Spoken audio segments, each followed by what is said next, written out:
Hello friends, welcome to this course JAMstack with projects. So learn JAMstack while creating projects. So are there any course requirements or prerequisites? Yes. To work on this project, you must have the following skill sets. You should have basic knowledge of HTML, basic knowledge of CSS, and basic knowledge of JavaScript. Course objective. Participant will be able to implement JAMstack concepts in current and future projects. What you will learn in this course. So we will create a blog website using Eleventy and Contentful. Then we will create an e-commerce website using Gatsby JS and GraphQL. And then we will deploy the websites on Netlify as well. So who are the targeted students? Students with no JAMstack experience, front-end developers, and anyone who wants to learn JAMstack. By the end of the course, you will have the following skill sets. Hands-on regarding practical and real-life scenarios of creating blog website and e-commerce website using JAMstack. So let's see what are we going to build. So this is the first website which we are going to build. These are the blog posts. There's an image, there's a title, and there is a description. If I click on this, it will take you to the detail page where you can see the title and the blog post.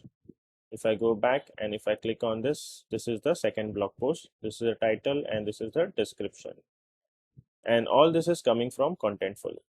So as you can see, I have created these two blog posts. This is the first one and this is the second one. If I click and change something, it will reflect here. Okay. This is the CMS for our website.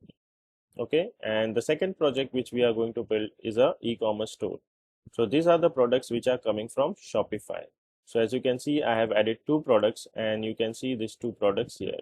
So if I click here on this product, you can click on add to cart and this product will be added to the cart. And if I go to the cart page, you can update, remove, you can check out this product as well. Okay. So if I click on update here, as you can see, there are two items. And if I click on update, so this item is updated and the amount has changed. You can remove this item as well. Okay. So now the cart is empty. If I go to the home page, now as you can see, the cart is empty. If I click here, if I click on add to cart, so this product is been added to the cart. And if I go to cart, you can update, remove. Okay. And even if you can add multiple products. So now there are two products. Okay. So this is a e-commerce kind of website which we are going to build, and all these products are coming from Shopify, and this is been uploaded on Netlify. Okay, so this is a live website. Again, this is also a live website which is uploaded to Netlify. Okay, and I will share all this code on my GitHub repository. If you are stuck somewhere while coding, you can just go to this link and you can get the files. Okay, and here are the asset as well. You can find the images which I have used here, and this is the files. You can just check while coding if you are stuck somewhere. So these are the two websites which we are going to build, and I'm super excited. So let's get started, and I'll see you in the next video. Hello friends, in this video we will create the folder for our project. So I will create the folder on my desktop. For that we need to go to Visual Studio Code. So I am inside this Visual Studio Code, and here we need to open the terminal by pressing Ctrl and backtick key. So I'll create the folder in my desktop. So for that I need to go to my desktop. So cd desktop, and inside the desktop I will create a folder. To make a folder we need to write mkdir, and the name of the folder which I'm going to keep is marketing website, and press enter. And now we need to go inside this folder. Okay, so cd marketing website and press enter. So now we are inside this folder, marketing website.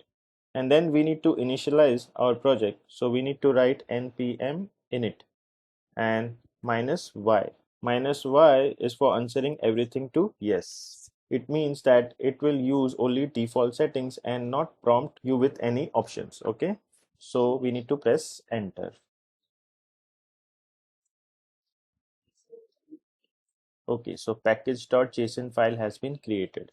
That's fine. Now we will install Eleventy. For that we need to write npm install 11t slash 11t hyphen d. It means that it is going to be a dev dependency. Okay, so now press enter.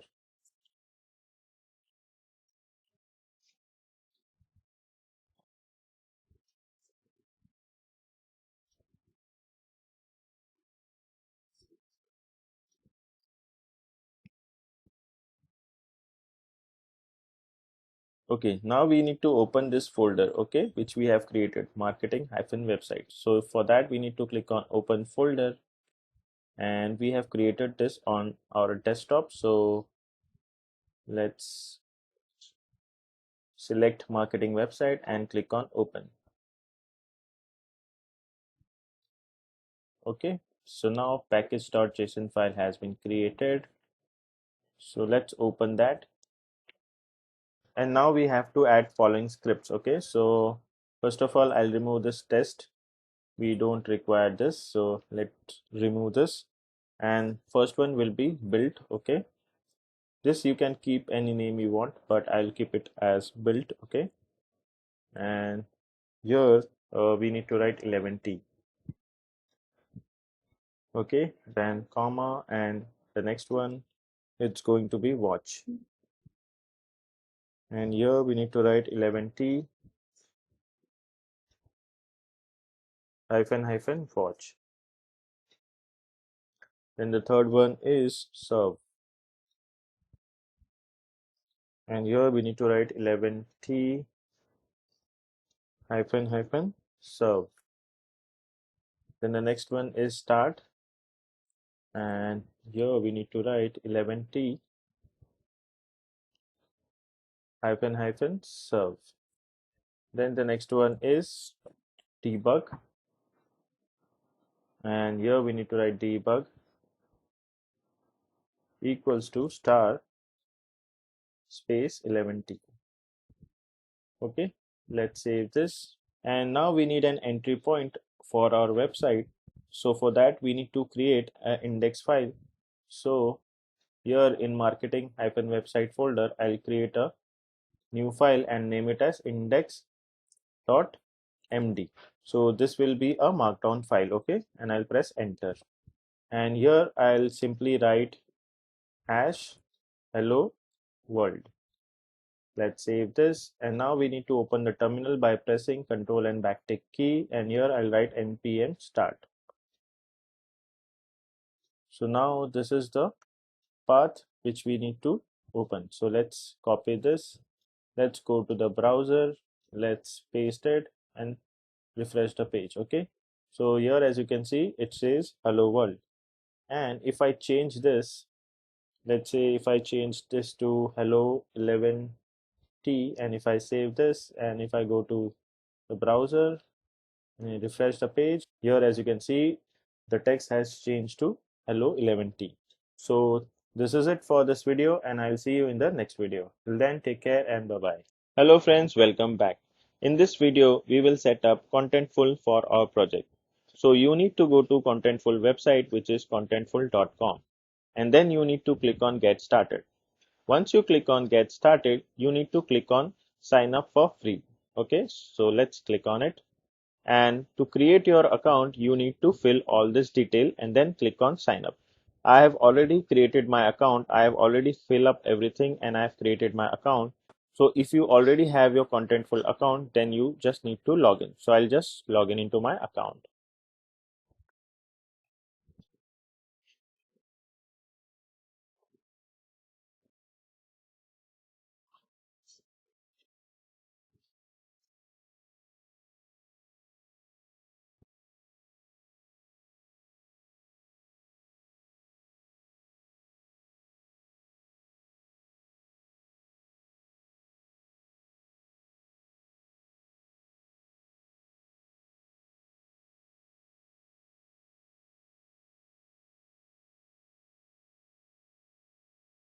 So once you log in into your account, you will come to this page. Okay, then you need to click on this example project. So this space has already been created. So this space is already been created. So we don't require this space. So we need to delete this project and then we need to create our own space. Okay. So let's click on this example project. So here is the example project and this is the space which we want to delete. So let's delete it first. So we need to copy this name and we need to paste it and then we need to remove everything. So now it is empty. Okay. Now let's go back to Contentful. So let me remove this.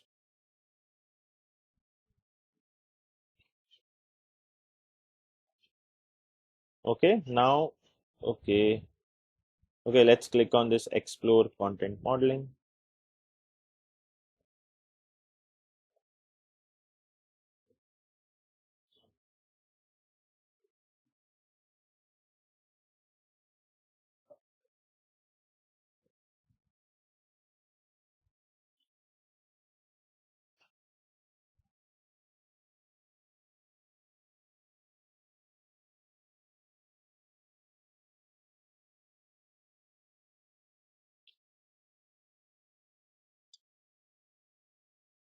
Let's click on get started. Now let's see. Okay.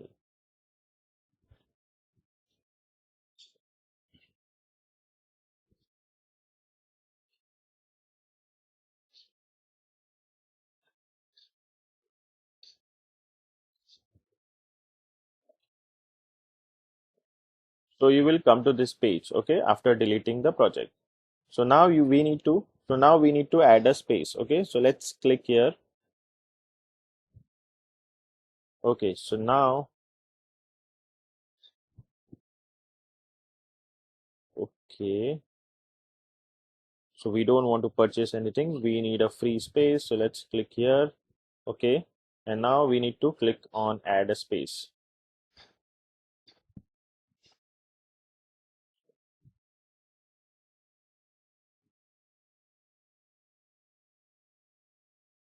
Let me refresh it.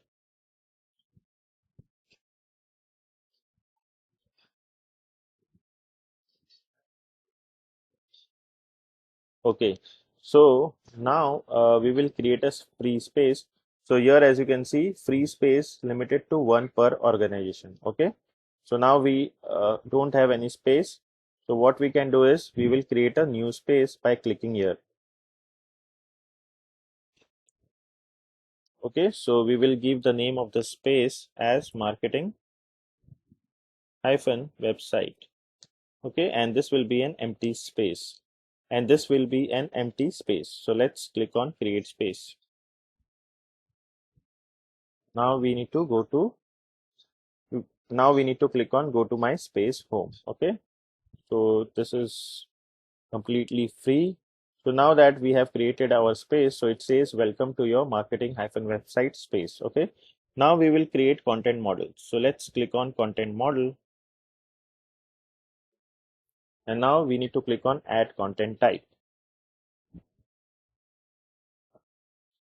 and content type will be blog. You can give any name, but I am giving blog.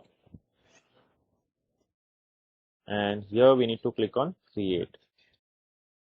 Okay, and this content model will have few fields. So let's click on add field and the type will be text. Okay, and the name will be title and it will be a short text, and then we need to click on create and configure, and then we need to click on validation and it will be a required field. Let's save this. Now we will create the second field. So let's click on add field. Again, this will be a type text and this will be slug.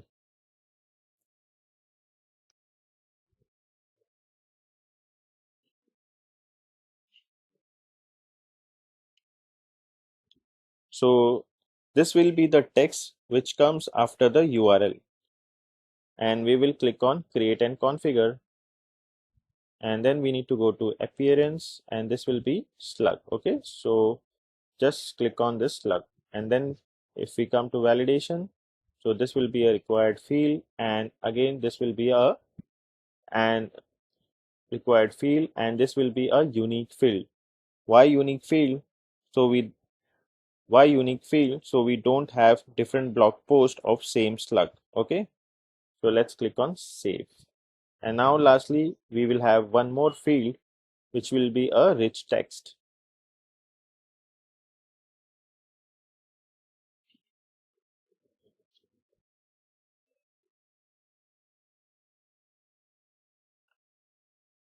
And this will be our content field. So content.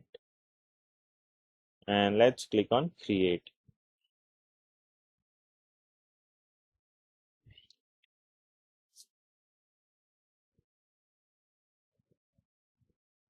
And now let's save the entire thing. Okay.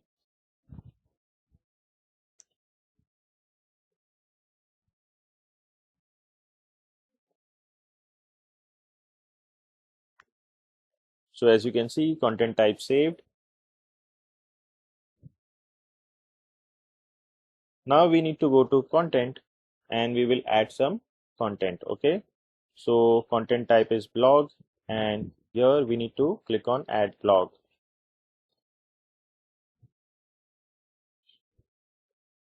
And the title will be first blog post. And as you can see, the slug is auto generated. And now in the description, we can say this is the first blog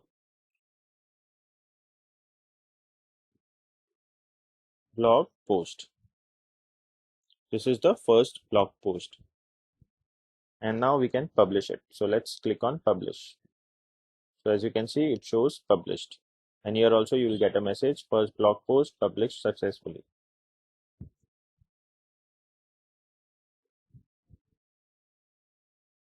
Now let's go back to content. And here, as you can see, there is a list of our first blog post.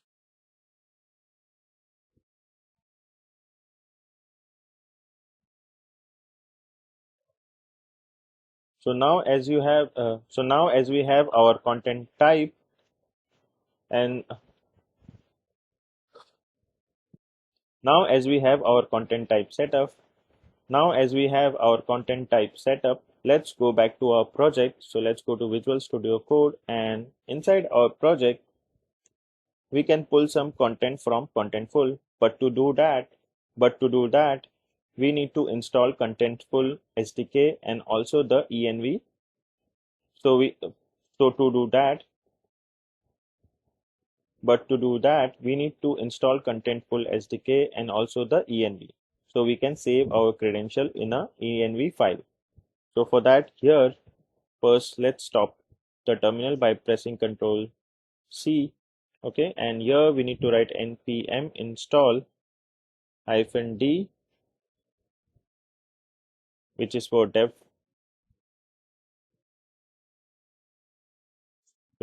dependency, and here we need to write Contentful and then .env. Okay, and now let's press enter.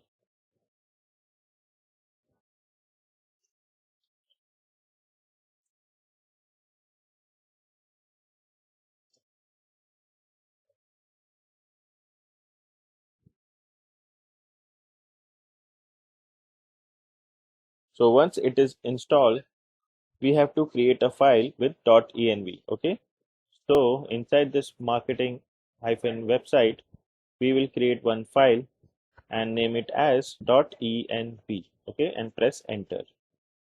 Inside this file, we will have Contentful. This is a short form of Contentful. You can give any name. So ctf underscore space.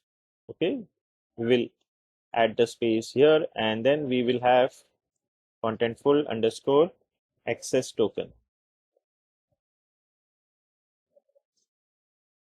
Okay, so we will give our access token here. So to get these credentials, we need to go back to Contentful website, and inside the settings, we need to click on API keys, and here is the content delivery preview token. So let's click on this.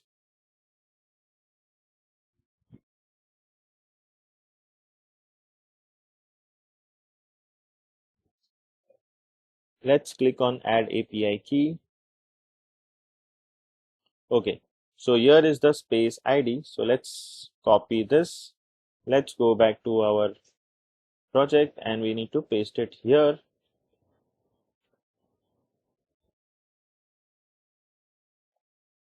And for the access token, this is the access token. So we need to copy this and we need to paste it here.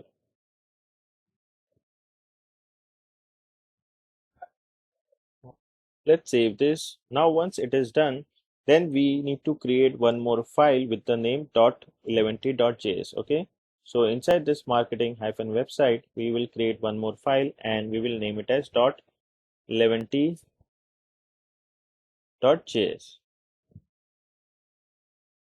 And inside this file, we need to require the .env. Okay, so for that we need to write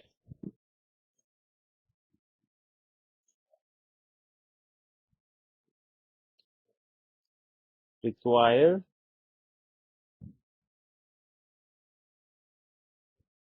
and inside this parentheses we will write .env, and here we need to write config semicolon. Okay, let's save this. And now we can pull data from .env file. So now let's add a new folder. So inside marketing-website, we will create a new folder and name it as _ data. And inside this folder, we will create a new file. So let's create a new file inside this folder and name it as contentful.js.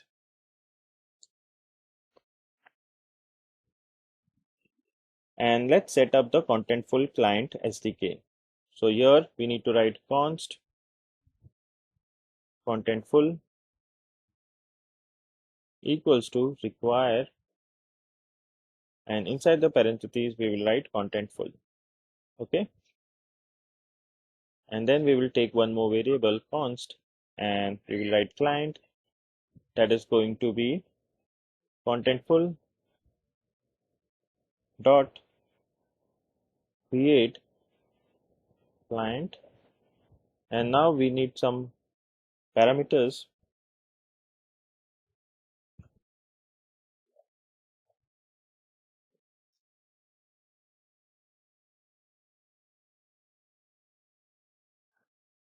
And inside this we will write space, that is going to be process dot env, sorry, process dot env dot ctf underscore space,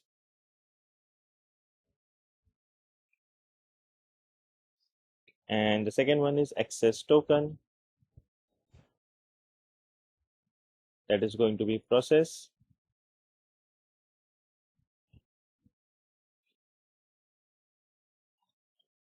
dot env dot ctf underscore access token.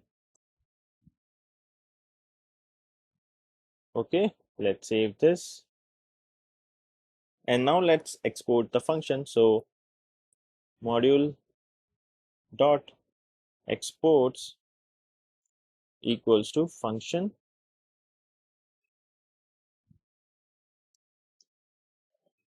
and inside this function we will return client. Okay, so return client, and we will call get entries. So get entries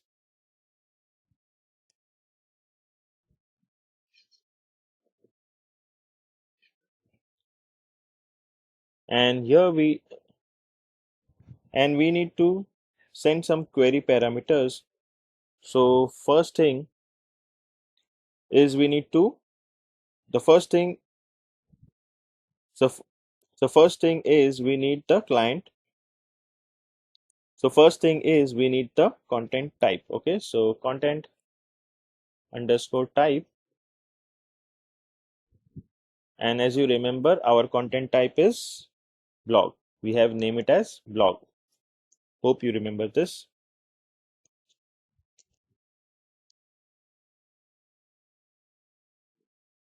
And then we can order by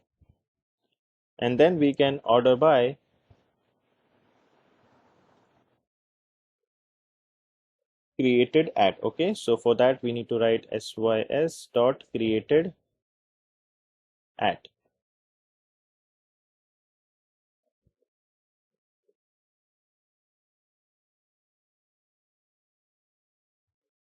And now let's do an event here. So dot 10, and inside this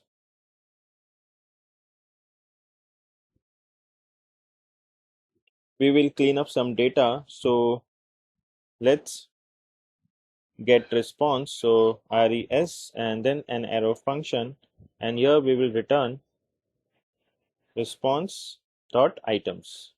Okay, let's save this.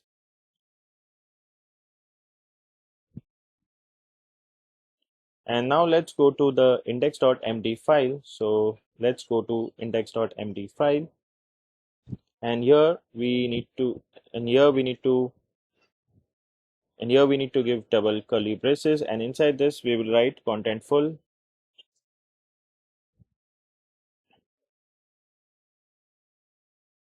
Okay, so check the spelling of contentful. So as you can see here, it is the same name which is here. Okay, this is also contentful and this is also contentful. So this two names should be similar. Okay, it should be the same name. Let's save this, and now we need to go to the terminal and we need to write npm start.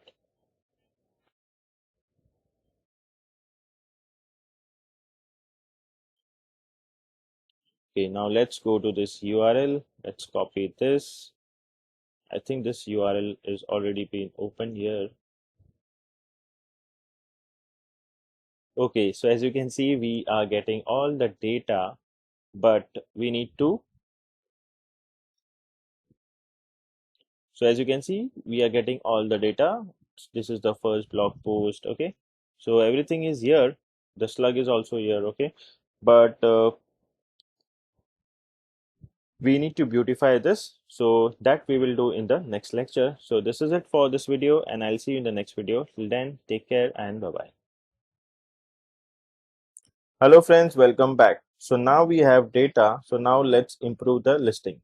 So let's go to Visual Studio Code, and inside our project we will create a file and name it as blogs.liquid and press enter. And in here we will have some front matter data. So for that we need to add 3 dash. Okay, and we will end this with 3 dash. Okay, and inside this we will have pagination. So first thing is pagination.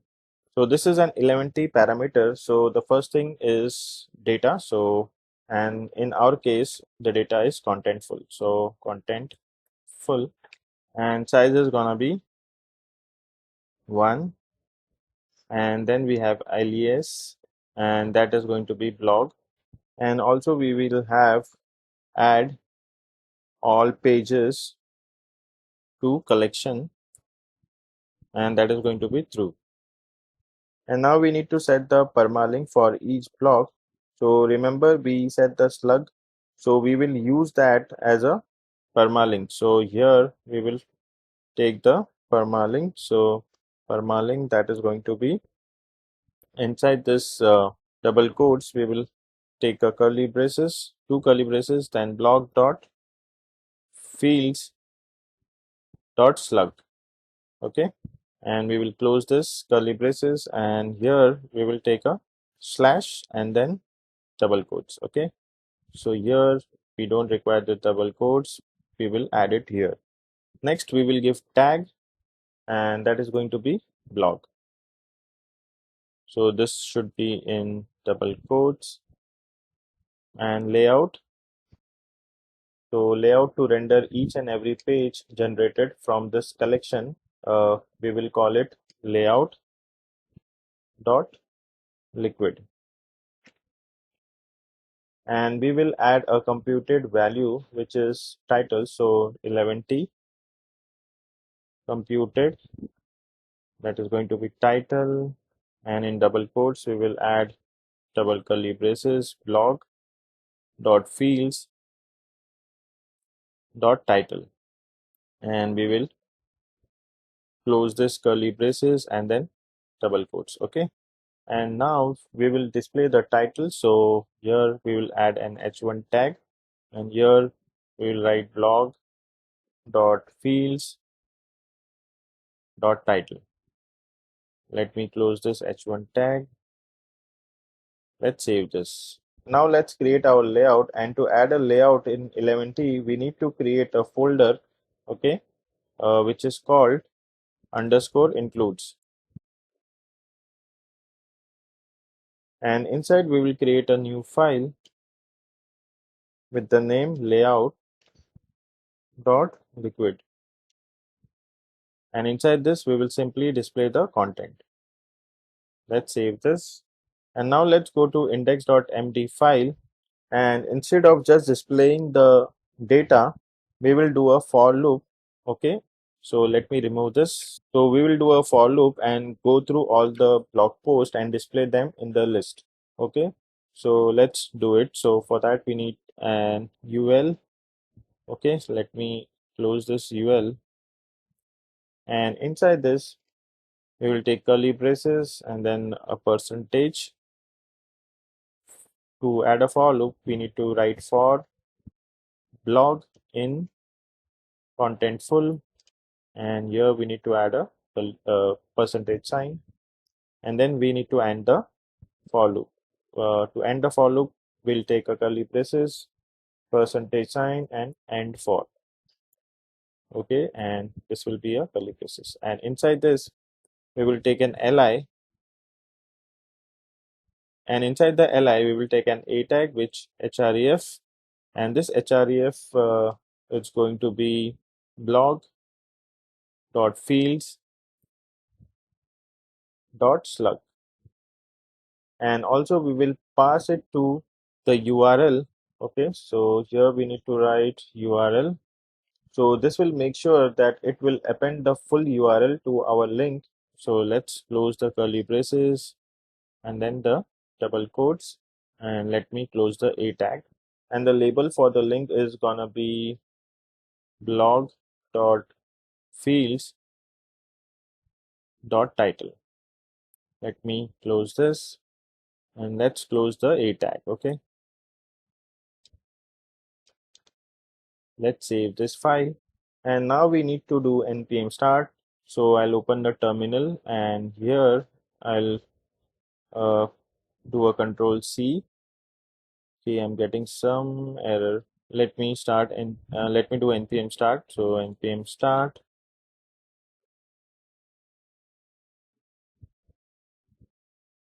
Okay, so it is working fine.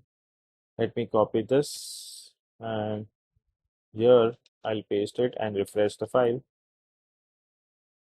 So we are not getting the data. Let me check. So in the meanwhile, I was just looking at the code, and I found that here inside index.md file, I have missed the content. Full spelling is wrong. So here it should be T. Okay, let's save this. And in blogs.liquid file, okay, so here it should be tags. Okay, and here I have missed the space. So this one was an error, so let's save this. And I have installed two extension for liquid. So if you go to extension and if you type liquid, okay, so if you type liquid and if you click here, so this should be the extension which you need to install, and this one also, liquid language support. Okay, so you need to install this two extensions. So once you install this two extensions you will get the colors. Okay, so now this will differentiate. Okay, and you will find some bug if there is any. Okay, so now if I go to the website, and if I refresh, you can see we are getting the first blog post, and if I click here, you will get the detail. Okay, first blog post, and here is the slug first blog post. Okay, and if I go back again, you will see the uh, title as first blog post, and if I click, it will redirect to that blog post. Okay, so uh, now let's go to Visual Studio Code, and we will do some little modifications. Okay, some thing which I saw is like everywhere we have used fields. Okay, so if I go here, you can see this fields and fields. Okay, this is because we are having the structure in Contentful like this. So to avoid this, what we can do is we can go to index dot let's go to contentful.js. Okay, so where is contentful.js? It is inside this data folder, and here we need to map it. Okay, so response.items.map, and it will take item. Okay, and here we need an arrow function and item dot fields. Okay, let me save this, and now let's go to blocks.liquid, and here instead of fields, let's remove this, remove this.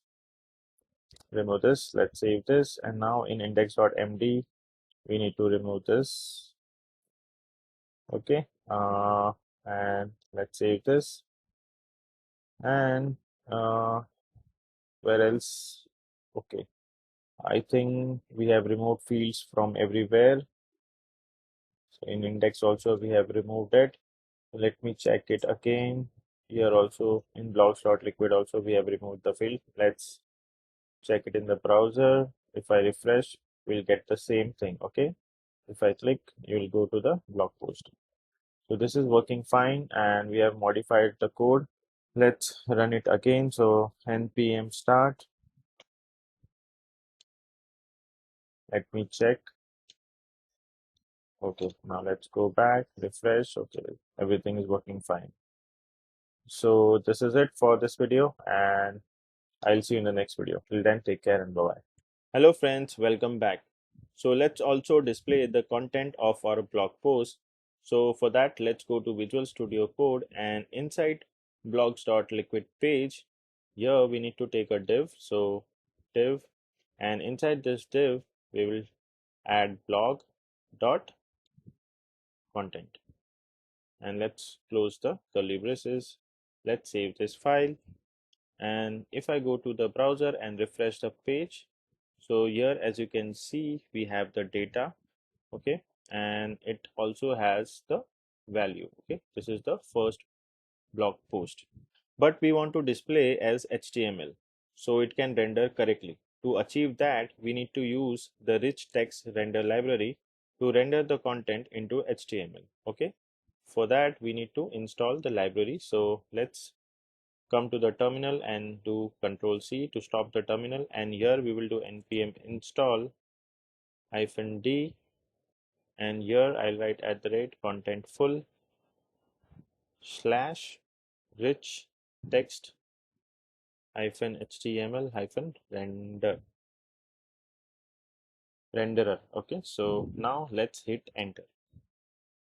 While this is installing, now let's go to .eleventy.js, and now let's import some functions from the dependency. So I'll write const, and inside the curly braces I'll write document to HTML string, and that is going to be require. Okay, and inside the parentheses we will write the name of the library, which is contentful rich text HTML renderer. Okay, now let's export this function. So module dot exports, that is going to be function, and here we need to write Eleventy config. Okay, so Eleventy config, And inside this function we will write Eleventy config, and here we need to add new Eleventy filters. So dot add filter, and inside the parentheses we will add this document to HTML string. And now we will tell Eleventy whenever this is called inside of the template to call the document to HTML string. Okay, let's save this, and now let's go to blocks.liquid. Okay, and here we will, after the content, we will add a pipe. Okay, and here we need to write document to HTML string. Okay, let's save this, and now let's start this server. So npm start. Now let's go to the browser and check whether we are getting the content. Okay, yes. So this is our content. This is the blog post. Okay, now this is coming from the Contentful. Okay, so here there was a content, and here as you can see we have the description. This is the first blog post. So here we are getting, this is the first blog post. So I hope you like this lecture, and this is it for this video, and I'll see you in the next video. Till then, take care and bye bye. Hello friends, welcome back. Now it's time to start styling our blog post, and for that we will use Tailwind CSS. So first we need to install Tailwind CSS CLI. Okay, so inside the terminal we will write npm install -d Tailwind CSS CLI, and we also need npm run -all, and then we will hit enter. And now let's initialize our Tailwind CSS config, and for that we will use npx Tailwind CSS, but first let this be installed. Okay,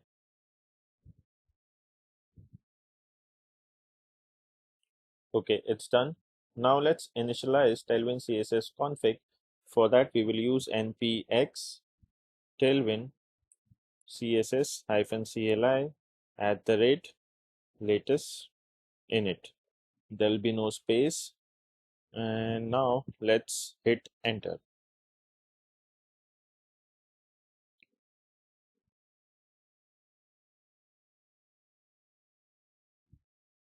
So now as you can see, we have this file tailwind.config.js. Let's open this file. Now we also want to install another Tailwind plugin to help us with the typography. So we will install npm install -d @tailwind css/typography, and we will hit enter. And inside this tailwind.config.js we will require that typography. Okay, so here we need to write require, and inside the parentheses we will add a single quotation @tailwind css/typography. Okay, let's save this. Now let's go to our package.json file, and we have to add few more script. Here before watch we will add dev colon watch, and here we will write Eleventy. Okay, then -watch, and after that we will write -serve. We also need this. Okay, now we will add one more script. Okay, so here we will write dev colon tailwind css, and it's going to be tailwind css -cli, and then we need a space build, and then again a space /css/tailwind.css, and this will output so -o dot slash underscore site /css/tailwind.css. This you can give any name, but I'm keeping tailwind.css, and here also we need a dot. Okay, here we need to add a comma, and now we need to change this start script. Okay, so here we will write npm -run all space -parallel space dev colon star. Okay, and we will remove this. We don't require this. Okay, So this means that anything which start with dev. Okay, so let's save this, and now let's go to layout.liquid. Okay, and here we need some HTML tags. So I'll write HTML5 colon and space. Okay, sorry, colon and tab. I'll do it once again, HTML colon and then press tab. Okay, and here we will cut this content and we will paste it inside the body. And let's keep the document as marketing website. Let's save this, and here we will add link rel, that's going to be style sheet, href, that is going to be /css /tailwind .css, and let's close this and then save it. And now we need to create our CSS folder. Okay, so I'll create a new folder and name it as CSS, and inside this I'll create a file and name it as tailwind.css. Okay, so tailwind.css, hit enter, and now we need to import some of the Tailwind CSS layers in here. Okay, so first one is @tailwind base, second is @tailwind components, and the third one is @utilities. Okay, let's save this, and now we need to do an npm start. So let's do npm start. So it is building the Tailwind CSS. Okay, now let's go to the browser, refresh it. Now as you can see, there was some changes, but let's go back, let's refresh it again. Okay, so now as you can see, there were some changes. Okay, so now let's go back to blogs.liquid. Okay, and here we will do some styling. So I'll add a div and I'll cut this and paste it here. Let's save this, and here I'll add some class. So class that is going to be pros, and here I'll write pros hyphen xd. Okay, let's save this, let's go back, and as you can see we are getting a big title, and let's add some padding. So padding hyphen 12. Okay, let's save this, go back, and as you can see we have added the padding. So we have successfully added Tailwind CSS in our project, and we have added some styling as well. So I hope you like this lecture. So I'll see you in the next video. Till then, take care and bye-bye. Hello friends, welcome back. So next, in our marketing website, we would like to have different pages. Means whenever our editor adds a page, it would be added automatically to our navigation, and it would be also rendered in our marketing website. For example, we have landing pages and so on. So first step is to create a content model for that page. So let's go to content model, and here we need to click on add content type, and here we will name it as page, and let's click on create, and then we will add fields. Okay, so the first field, the type, we will keep it as text, and it would be a short text, and here we will name it as title, and then we will click on create and configure, and validation will be required. Let's save this, and now let's add the second field. So it will be the slug. So let's click on text, and here we will name it as slug, then create and configure, go on appearance, select slug, and then set the validation to required. So basically this will be the URL of the page. Okay, let's save this, and now the main part is to add an array of references. So we can add different block of content in here. So here we can add a field and click on reference, and here we need to pick many references, and we can call this as blocks. Okay, and then we need to click on create. So the idea here is our editor will create a page, give it a title, give it a slug, and then assemble the page using different blocks, which we will also create in this content model. Okay, So for example, we might have a featured block, a hero block, a grid image block, and whatever we really need. Okay, so let's save this. And now let's go back to content model. And the first block we are going to create is common block, which is basically a content type that will hold some text content. Okay, similar to the blog. So we can add content type, and here we can call this as content blog. Okay, content block. And now let's click on create, and then we will add fields. Okay, so the first one will be a type of text, and this will be title. And let's click on create and configure. Validation will be required. Let's save this. So this is mainly to give some context about the block, because we will not display the content of this title. And then we need to add a field of type rich text. Okay, and here we can call this as content. So content. Okay, and hit create. So that's our first block. Let's save this. Now let's go back to content model.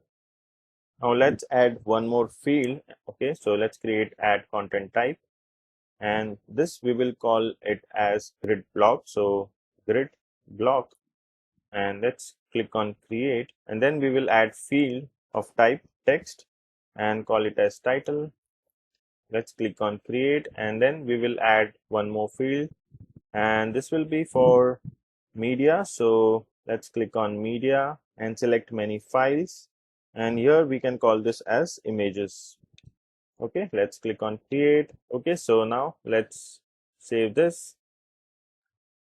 Let's go back to content model, and now last we will add a hero block. So click on add content type.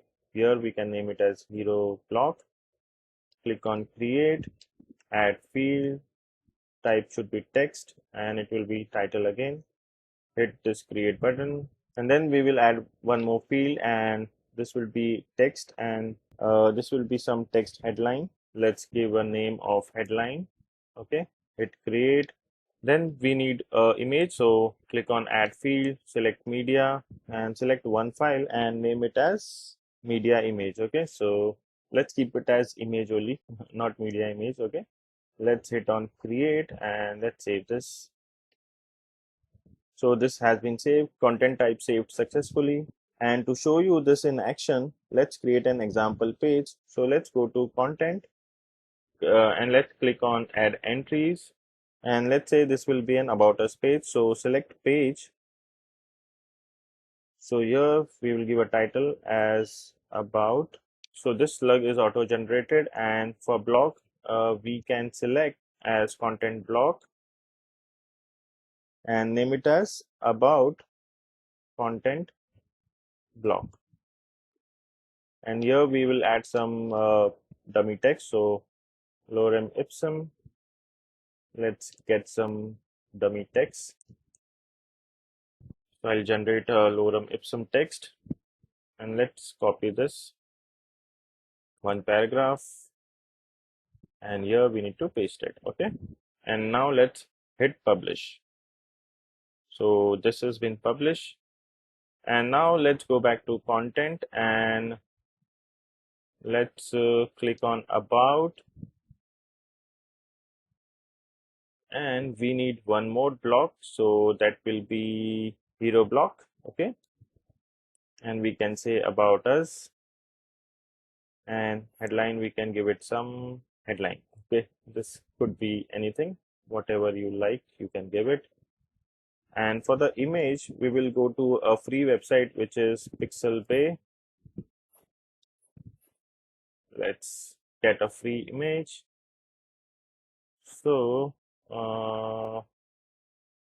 what image I can get it from here? There are a lot of images and I'm really confused. So let's get this first image. If I click here, I'll get the URL. I need the URL actually. Okay. Okay, this is not a free image, I guess. Let's go back. Let's click it here. Let's click on free download, view. I need the URL of this page. So So if I click on free download, view, let's click on this and click on download. Okay, so here I am getting this URL. Let's copy this. Let's go back to our Contentful. Okay, it is giving me some message of confirming the email. Okay, I got it. I'll do the confirmation afterwards. Okay, so add a new image, new media, and here we need to give some title. So headline image, you can give whatever name you want, and then open file selector, and then link URL. Just paste the URL and click this button.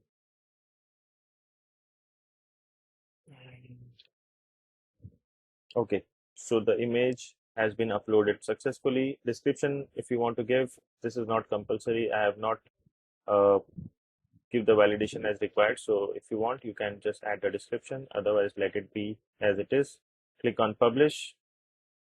Okay, and then let's go back to content and let's see these two things are being drafted. So we need to click on publish, publish, go back to content.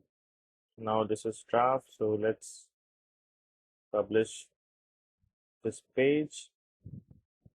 Now let's see everything is published. Go back to content model. Okay, everything is active. Fine, that is perfect. Now everything, the status is published. So now we have set up everything in the Contentful. Now in the next video, I will show you how to render this in Eleventy website. So this is it for this video. I hope you like this video and I'll see you in the next video. Till then, take care and bye-bye. Hello friends, welcome back. So before we start rendering the pages, let's organize some code. So the first thing is to rename this Contentful to something more meaningful like Contentful blogs. Okay, so let's do it. So I'll just rename this to Contentful blogs and hit enter. Now inside the index.md file, here we need to change it to Contentful blogs. Okay, because we have changed the file name here, so we need to change it here as well. Let's save this file. Now let's do the same for pages. So now inside this folder underscore data, we will add a new file. Okay, so here I will add a new file and we'll name it as Contentful pages.js and hit enter. And now let's go to contentful blog.js and we need to copy the entire code. So I'll select everything, copy it, come back to contentful pages.js and I'll paste it here. Now here instead of blog, we need to change this to page. Okay, let's save this file.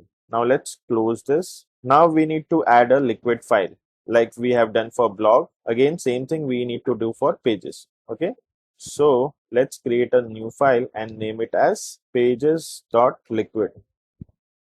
Okay, and hit enter. Now let's copy the code from blogs.liquid. So I'll just select everything, copy it, and come back to pages.liquid and I'll paste it. Okay, so here as you can see, once I paste, we need this space. Okay, so I'll go to pages.liquid and I'll add the space. If you don't add the space, then there'll be a problem. Okay, so let me check where are the spaces. Okay, here as well. Okay, now instead of contentful, we will give the name as contentful pages. Okay, and here we will add contentful page. Okay, let me copy this, and wherever there is blog, we need to replace it with contentful page here also, and this we need to remove. We don't require, so I'll just remove this line. Okay, and let's save this file. Now we need to go to index.md file and let's copy this UL because we need another list. So here instead of blog, we will do page, and here instead of contentful blogs, we will do pages. Okay, let's copy this and replace this with page. Okay, let's save this, and now let's go to the browser, and if I refresh, okay, let me restart the server. So Control C and npm start. Okay, and if I refresh this, okay, let me do it again.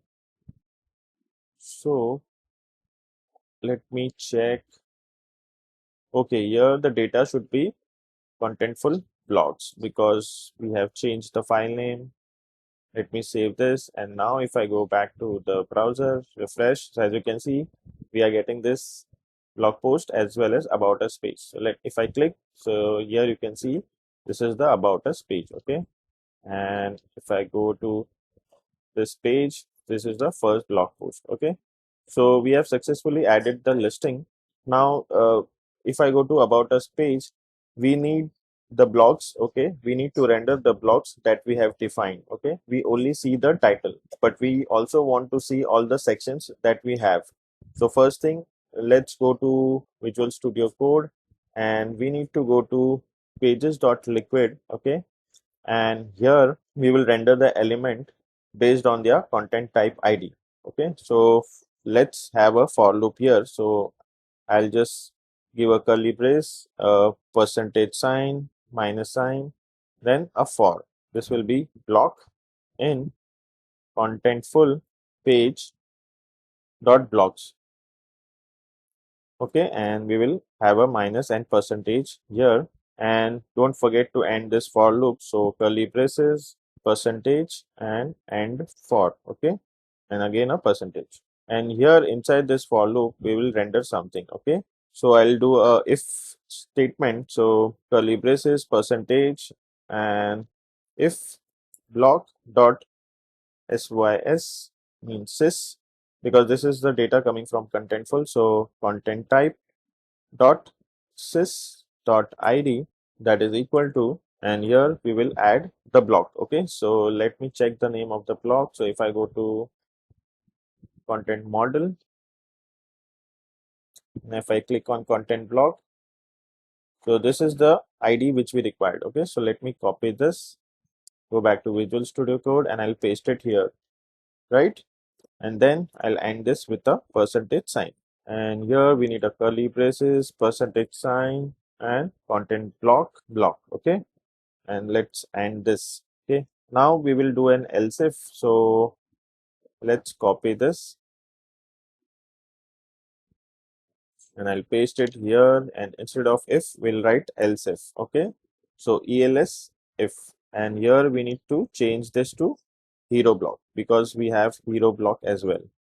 Okay, one is content block, one is hero block, and here we will write percentage and hero block. Okay,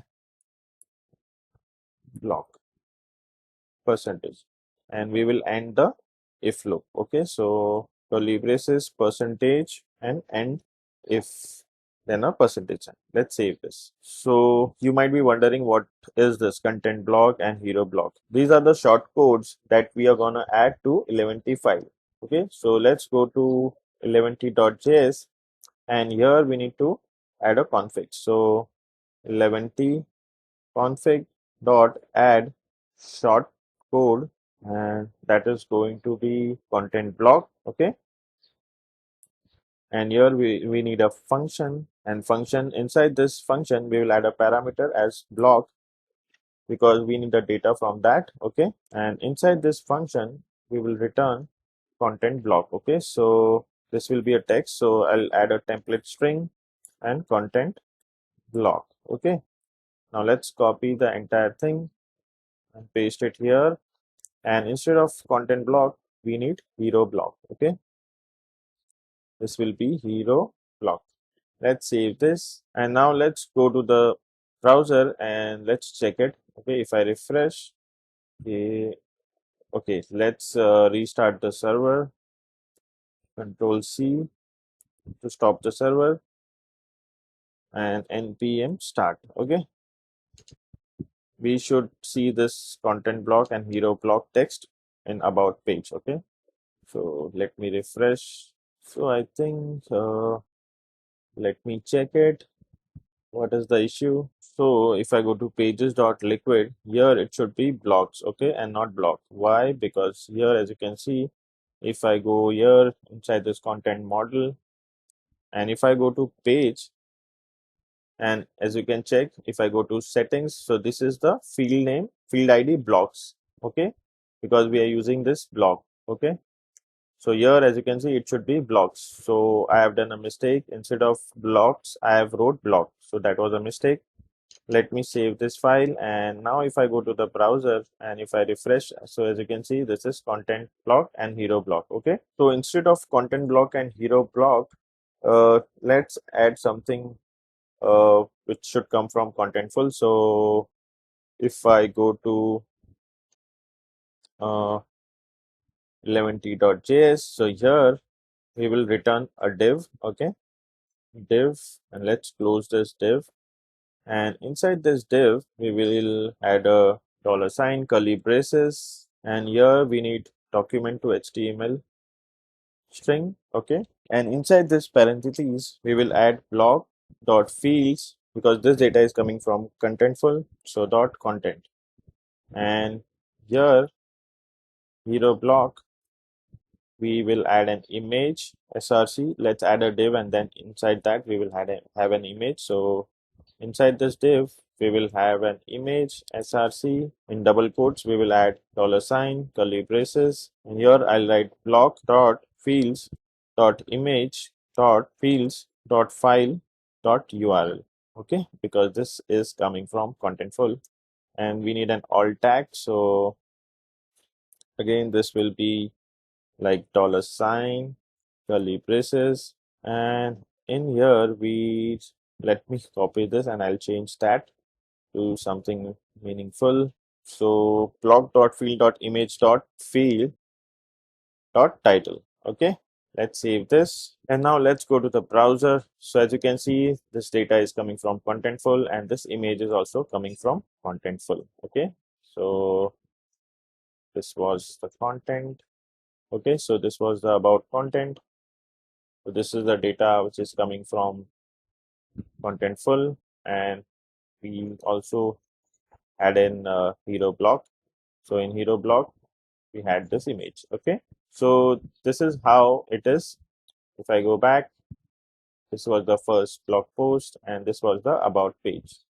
So we have successfully rendered the data from Contentful in Eleventy website. So I hope you like this video. So this is it for this video, and I'll see you in the next video. Till then, take care and bye-bye. Hello friends, welcome back. In this video, we will do some styling and work on responsive navigation. So we need to rename this index.md to index.liquid. Okay, so let's rename this file index.liquid, and let's open this file. Let me close this. Okay, and let's remove this hello world. Okay, and here I'll add some h2 tag. Okay, and here I'll write recent blogs. Okay, and these are the pages. So h2 tag and pages. Let me save this. Now we need some front metadata. So triple dash, and it will end by triple dash. And inside this, I right now we only want to specify the layout. So layout, and that is going to be layout dot liquid. And now let me save this, and let me restart the server. So npm start, hit enter. Let's go to the browser, and if I refresh the page, okay, so let me go back.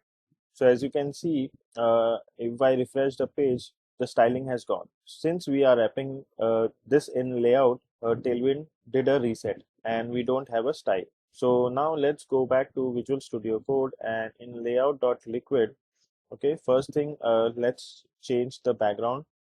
So let's go to layout.liquid. Okay, so layout.liquid. Okay, so here inside layout.liquid, we will style the body. So class, that is going to be bg-gray-200. Okay, let's save this, and if I go to the browser, you can see this color has changed to gray. Okay, first it was white and now it is gray. Now let's go back to Visual Studio Code. So now we are going to start working on navigation. So before the content, okay, here let's have an header tag. So header tag. So this will have all the content, and inside of this, let's have a div. Okay, and then inside the div, we will have two more divs. Okay, I'll tell you.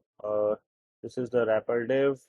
There is one more div and there is one more div. Okay, so for the header we will add some class. Okay, so let's add a class that is going to be px6, means from left and right it is 6, padding is 6, and py from top and bottom it is 2. Okay, now here we will have a logo. Okay, so let me write logo here. So if I save this and if I refresh page here, as you can see, this is a logo. For logo, I'll go to a website which is heroicons.dev, and this is the logo which I am taking. Okay, if I click here, so as you can see, copied academic cap SVG. Let's go back to Visual Studio Code, and here I'll paste it. Okay, I have pasted the SVG. Let's save this. Now if I go back to the browser, as you can see, this is my logo. Okay, and now let's give some color to the logo. So as you can see, this stroke is defined as the property is current color. So here I can add a class that is going to be text white. Let's save this. Let's go back. Now as you can see, this logo is white in color. So now here we will add a green color. So class that is going to be pg hyphen teal. Okay, let's add this background color in the header. So pg hyphen teal hyphen 600. Okay, let's save this. But now if I go to the browser, you won't be able to see that teal color. So we need to fix that. So to activate that color, we need to go to tailwind.config.js, and here at the top we will enable this color. Okay, so now here we need a variable const colors that is going to be required, and here inside this we will add Tailwind CSS hyphen colors. Okay, and now inside this extend we will add colors that is going to be teal colors dot teal. Let's save this, and now let's go back, refresh. I think we need to restart the server. So let me stop the server, npm start. This time we will be able to see that color. So let's go back, refresh the page. Once I refresh it, it is okay. I mean, we only need to refresh. Okay, now we will add the navigation. Okay, so let's go to layout.liquid. Okay, and let me close this because now I think we got the color. So before that I will add a tag like sorry, comment, which is like logo. So here is our logo, and after logo we need the navigation. So here we need the navigation. Okay, so navigation, for that we need to go to index.liquid, and let's cut everything from here and remove these pages we don't require. Save this. Let's go to layout.liquid, and in here we will paste the navigation. Let's rename this to nav. Okay, and we don't require the li, so let's remove this li. Let's save this and let's go to the page. So as you can see, we are getting the about menu. If I click, it will redirect to about page. Okay, let's go back. Now let's go to Visual Studio Code. Now we need a menu button. Okay, so for that I'll go to hero icon devs.dev, and here I'll search for menu. Let's click here, go back, and now after this navigation I will add a button and paste the SVG. Let's save this, and if I go back, so as you can see we are getting the menu icon, but it doesn't look good. It should be on the right hand side. So let's go to Visual Studio Code, and so we need this button at the top before this navigation. So I'll add this here, and this navigation I'll cut it and I'll paste after this div. Okay, so this was a minor change. Okay, and now we need to add this class. Okay, so here I'll add a flex. Okay, class. So flex, here there'll be items hyphen center, and then we need justify between. Okay, this method. Let's save this and let's go back to the browser, and as you can see this menu icon is on the right and the logo is on the left and the navigation is at the bottom. Now let's go to Visual Studio Code, and here we will add two more classes. So class that is going to be container max auto. So, and let's save this and let's go to the browser. If I refresh now, as you can see, this is been here, there was a space, and here we got a space. Now in a small device we need the item to be justify between and flex. Okay, so for that we will write sm, and in small devices it will be flex justify between and items center. Okay, let's save this, and now if I go to the browser, okay, now as you can see, in the desktop it is on the right hand side, but in the desktop we will hide this menu icon. So let me minimize this. Okay, so as you can see, now the menu is on the right side. If I'm in the desktop, so this about will be here, and this menu icon we need to hide that. Okay, for that we need to go to Visual Studio Code, and for the button we will add a class. So here we will add a class that is going to be sm hidden. Let's save this, go back. So now in the desktop this menu is gone, and if I am in the mobile version, you will see the menu icon. Okay, so this is the menu icon and this is the about. Okay, let me make it bigger. Now let's go to navigation. Okay, and here we need to set flex. Okay, so in mobile version we need to write some classes. So sm flex, and it is item center. Okay, let's save this, go back. Now if I'm in the mobile version, so now we need some interaction. Okay, if I click, this should be hidden.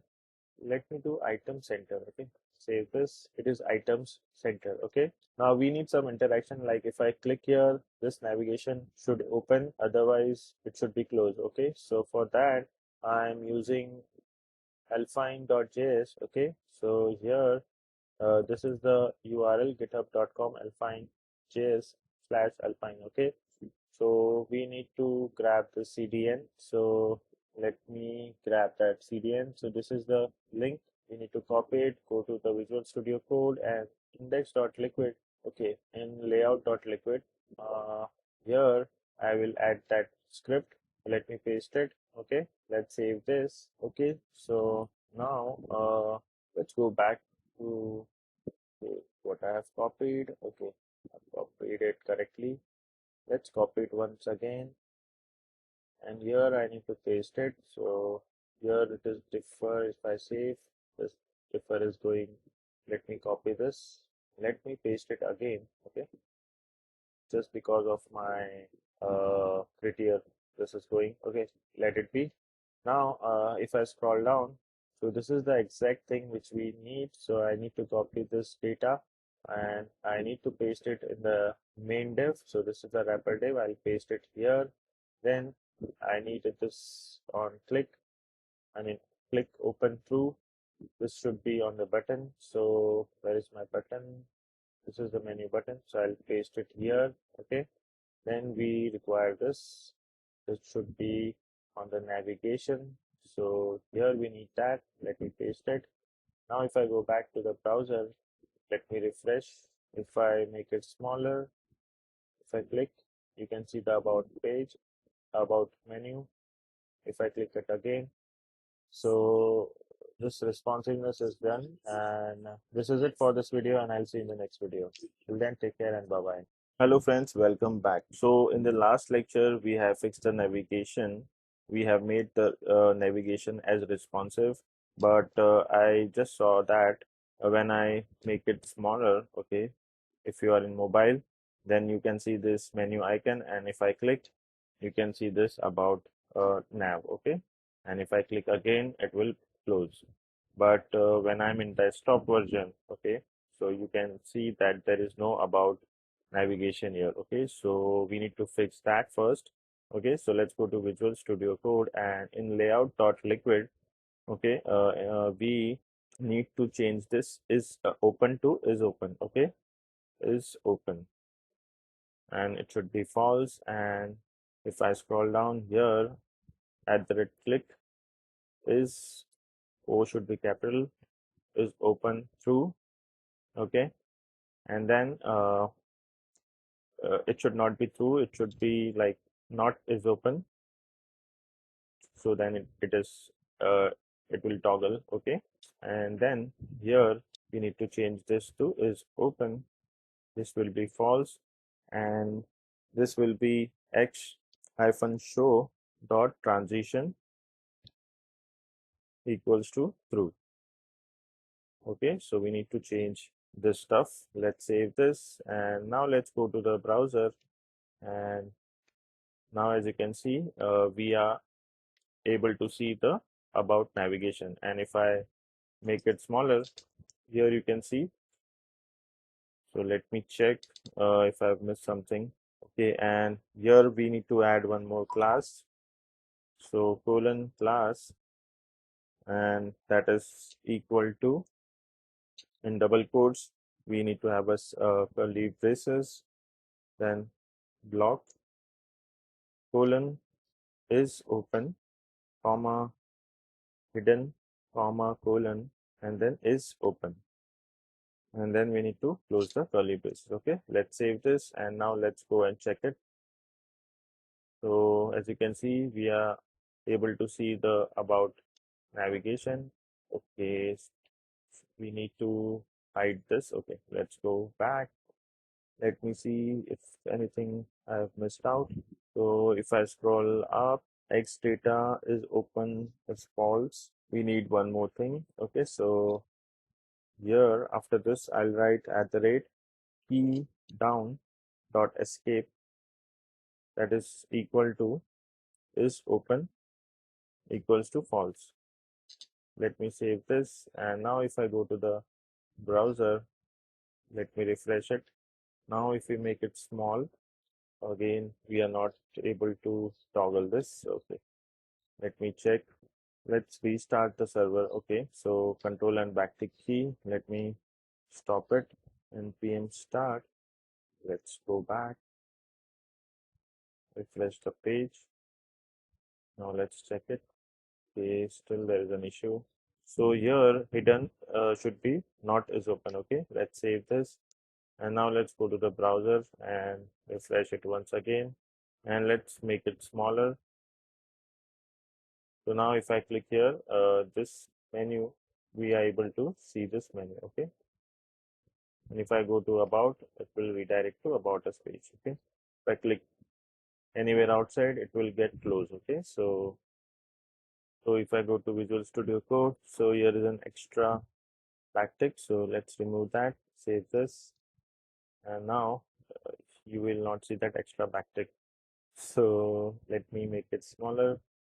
Now everything looks fine. Okay, now we will continue with more styling.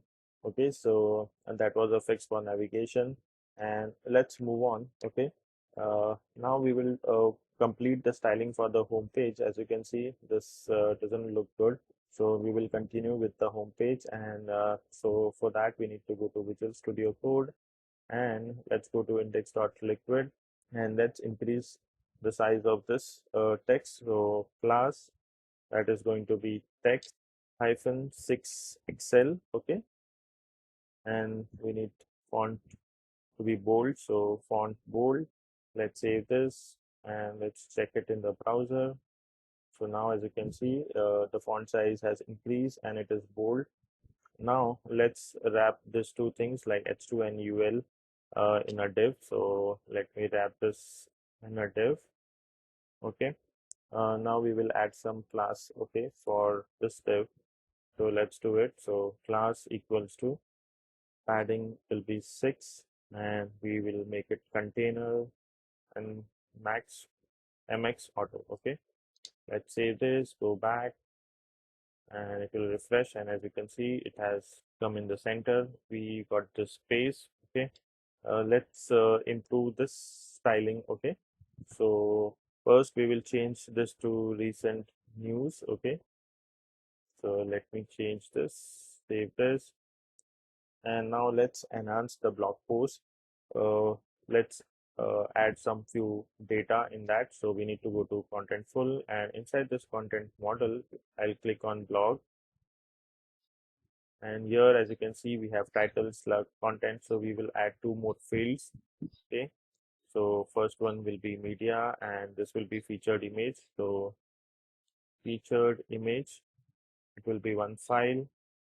Let's click on create, and we can just drag this after slug. And we need one more field, text, and this will be description. Okay, description. And let's click on create. Let's save this. Let's go to content, and we need to select blog. Okay, and here this is first blog post. Let's click on it. So here is the option to add the feature image. Okay, so let's add that feature image. So I'll click on it, add existing media. Let's click on this. Okay, so this is now the feature image. And for description, let's copy and paste the same thing. This is the first blog post. Let's publish the changes. And now let's duplicate this blog post. So I'll click duplicate. So now instead of first blog post, this will be second blog post. Okay, second blog post, and this we will change. So second blog post, and we need to find the image. So let's go to Pixel Bay, and let's grab one image. So let's take this image, free download, view. I'm not a robot. Click on download. Okay, let's copy this URL. Go back to Contentful. Need to remove this. Add media, new media, title, headline, image. Okay, description. You can give, if you want, you can give description. Open file selector. I'll click on the link, paste it here, and I'll click this. So we have successfully added this image. Okay, let's keep it as news image. Okay, this can be everything. Okay, let's publish it out. So this is published. Now you can see our second blog post, and click on publish. Now our blog post has published. So let's go on content, and let's check. We have first blog post and we have second blog post. So this is the first blog post, and this is the second blog post. Okay, so this looks cool. Now let's go to Visual Studio Code, and inside the layout.liquid, sorry, inside the index.liquid, we need to add few more classes. Okay, so in the li we will add class that is going to be width full. Then in medium device we need width should be half. Okay, so width w hyphen half. Okay, and in larger device, okay, so in LG devices we need width to be 1/3. Okay, and then we need flex call, and margin bottom should be 8. Let's save this, and now in a tag we will add some class. So class that is going to be bg white, rounded LG, shadow LG, flex 1, flex, and flex call, and overflow hidden. Let's save this, and now we will add the image, then the title and the description. Okay, so inside this a tag, let me remove this title. We don't need a title here, we need the image. Okay, and then we need a title, and then we need a description. Okay, so I'll add div, and inside this div I'll add one more div where there'll be an image. Okay, then we will have a div, and inside this div we will have h3 tag where we will have the title. So I'll paste the title here, and then we will have one more div, and inside this div we will have the description. Okay, so blog dot description. So let me close this. Okay, let's save this. And now if I go to, so as you can see, we have this recent news, first blog post, second blog post, and we are having the style also.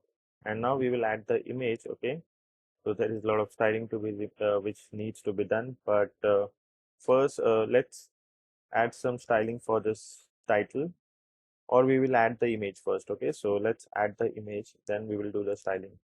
So to add the image here, we need to write class that is going to be PG cover, and expect ratio, which is going to be 16, and expect ratio for height, that is going to be 9. Okay, this is for the width and this is for the height. Okay, and then we need to add a style, and that is going to be background image colon URL, and inside this, okay, inside this URL we will have https colon, and here we need double curly braces blog dot feature, it's featured image or feature image, let's check it out. So let's go to content model blog. So this is featured image. Okay, so let me copy this, let's go back, and here I'll paste it, featured image dot fields dot file dot URL. Let's save this, and if I go to the browser, so you won't able to see the image. Okay, let it get refresh. So you won't able to see the image because we need to install a plugin which is expected. Okay, ratio. So let's search it on the internet. So here I'll write Tailwind CSS expect ratio. Okay, so this is the first one we need to install this. So let's copy this, let's go to the Visual Studio Code, open the terminal, stop it, and here we will paste. Okay, npm install. Okay, it was, I just by mistake pasted two times, so just check it out. Okay, so this is installed, and we need to go to tailwind.config, and here we need to add that plugin. So here let's copy this, and as we did for typography, we need to do it for this. So let's add a comma, paste it here, let's save this, and now we need to start the server. So npm start. Okay, so now as you can see, we are able to see this image, so it looks good. Okay, now we need to do the styling for this listing. So let's go to Visual Studio Code, and let me close this out, and inside this index.liquid, let me close this. We will do some styling for title and description. First of all, so let's do styling for this h3 tag. So class, that is going to be font bold. Okay, text, that is going to be 3x. Okay, and margin from top and bottom will be 4. And here in this div, okay, we'll add a class that is going to be padding 6, flex 1, flex, and flex call. Okay, let's save this, and let's check it in the browser. So as you can see, we have got some styling, and it looks much better. Okay, so now we need to add few more classes in the UL. So class, that is going to be margin top 6, flex, flex wrap, width will be full, and gap is 6. Okay, let's save this, let's go back. Now as you can see, we are getting this side by side, okay? And if I minimize this, so it's looking much better. So this looks cool actually. Yes. Let me refresh it again. So it looks much better. Okay. If I click on this, so here we are getting the first blog post. This is the second blog post, and it looks awesome. Okay. So we have successfully styled the home page and the listing. So this is it for this video, and I'll see you in the next video. Till then, take care and bye bye. Hello friends, welcome back. So let's prepare our project to production, build and deployment. So first thing, let's go to tailwind.config.js, and inside this file, we will enable the purging. Okay. So this will make sure that we will delete all the classes that we won't need. So here I'll take an object, and inside the object, I'll take a property enable, and that is going to be true.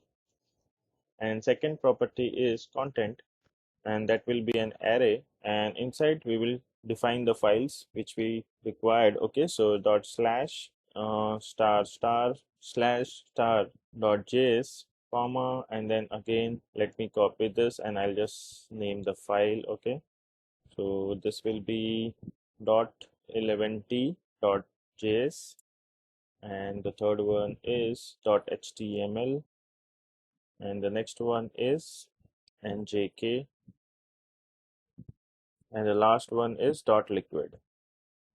Let's save this files. Okay, and now before deploying it to Netlify, I'll prepare one git ignore file, and then I'll upload all the things to GitHub. Okay, so let me prepare the git ignore file. So touch dot git ignore. Okay, and press enter. So as you can see, we have git ignore file. So here we need to ignore few files which are underscore site. Okay, we don't need this folder. Okay, and then we don't need node modules. Okay, we don't need node modules to be uploaded on GitHub. So node underscore modules, and the third one is .env, where the password is there. Okay, so let me save this, and now we will first deploy it to GitHub. Okay, we'll push the code to GitHub, and then we will deploy it to Netlify. So we should have an account on GitHub. Okay, so first you need to create a repository. So if you are not signed up for GitHub, then just sign up. Okay, and then you will be come to this page, and then you need to create a new repository, and then you need to name whatever the name you wanted to give for your repository. Okay, and then you need to create this repository. So I have already created one, so with the name of JAMstack marketing website. So this is my repository, and once you create it, you will come to this page.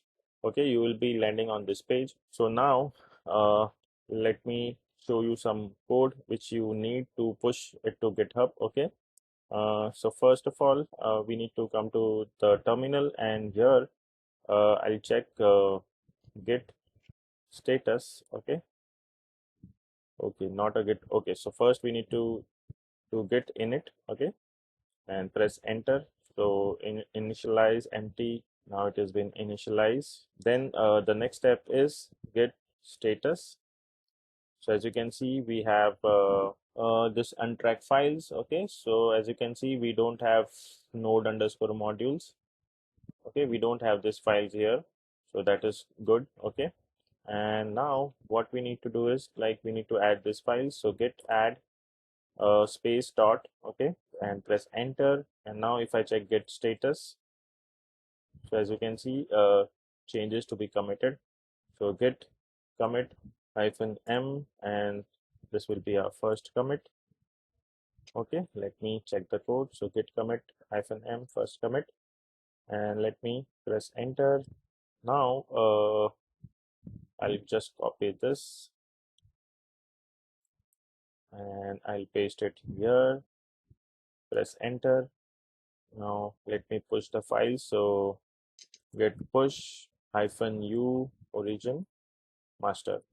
Okay, our code will be in the master file. So I'll hit enter, and now this code has been pushed.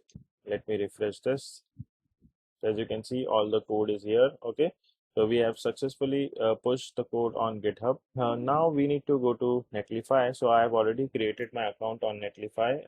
So you also need to create your account. So once you create your account, you will be landing on this page and you need to click on new site from Git, okay? Because we have already pushed all the code into Git. So from here, you need to click on GitHub. So it will ask you to authorization. So it is authorized, okay? So now we need to select this. So if you already have a Git account, so there may be a lot of repository. So this is my new account. So there's only one repository and I'll select this, okay? And then it is a master branch. All is okay. Now show advanced, and now we need to add a variable. So here for that we need to go to .env and I'll just copy this variable name, add a new variable, and this will be CTF access token. Let's add the value. I'll copy this, paste it here, and now let's click on deploy site. So here it says site deploying process. So here, as you can see, production master building. Okay, once it will deploy, then we can preview the site. So let's wait for some time. Okay, here we can preview the site. So as you can see, we need to make some changes to enable the CSS. So let's go to Visual Studio Code and let me close this. Okay, let me close this, and now we need to go inside package.json, and here we need to add some script. Okay, so this we need to duplicate. So let me copy, paste, and here instead of dev, I'll write build. Okay, and here we need node underscore env equals to production. Okay, and space. Okay, this is the one thing we required, and then the next we need to add one more script. So let me add one more script here. So this will be build colon 11t, and here we need to write 11t underscore env equals to production space 11t. Okay, let me add a comma, and here instead of 11t we need to write npm run all space hyphen hyphen parallel space build colon star. Okay, so let me save this, and now we need to push this to Git. Okay, so let me clear this out, and if I do git status, okay, so here one file is modified, so let me clear this out. So git add and dot git commit hyphen m production deployment. Okay, enter, and then git push hyphen u origin master. This code has been pushed. So now let's go to Netlify. Let's go back to deployment. Here, as you can see, it is building. Okay, so it builds automatically. Let's click here. Once it is done, then we can just preview the site.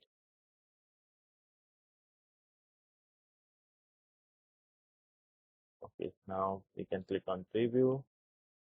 So as you can see, we have successfully deployed our website on Netlify. Okay, so I hope you like this lecture. So in the next video, what we are going to do is whatever changes we will make in Contentful, that will reflect here automatically. Okay, so it will deploy and you can see the changes. So that I'll show you in the next video. So that's it for this video, and I'll see you in the next video. Till then, take care and bye bye. Hello friends, welcome back. In this video, I will show you how to rebuild our website whenever we make changes in Contentful. So this will be done through Webhooks. So for that, we need to go to Netlify website and we need to go to deploys, and here we need to click on deploy settings. And if I scroll down, here you can see build hook. Okay, so let's add our first build hook, and here we can call it as Contentful, and we are going to build it from our master branch. So let's save this, and now let's copy this URL. Okay, so let me copy this. So now it is copied, and let's go to Contentful, and here inside the settings we need to click on webhooks, and then we need to create our hook. So add webhook. Here the name we can give it as Netlify, and here we need to paste the URL. Okay, we need to specify the triggering events. Okay, so select click on this, and then whenever we publish the content, we need this event to trigger, then unpublish, then we need to select delete, and even on archive. Okay, so these are the events which occurred. Whenever this event occurred, this will trigger, and there will be a change in the there will be a deployment in the Netlify, and then we can see the changes. So let's save this. So let's go to, let me refresh the log. Okay, cool. So let's go to content model, and we need to go to blog, and let's do some changes. Okay, so let's go to content actually, and here we need to select blog, and let's change the title of first blog to awesome first blog post. Okay, so let me publish this change. So now as you can see, it is published. Let's go to Netlify, let's go to deploy, and as you can see, this trigger is coming from by a hook which is Contentful, and here it is building. So we need to wait for a while, and then we can preview the changes.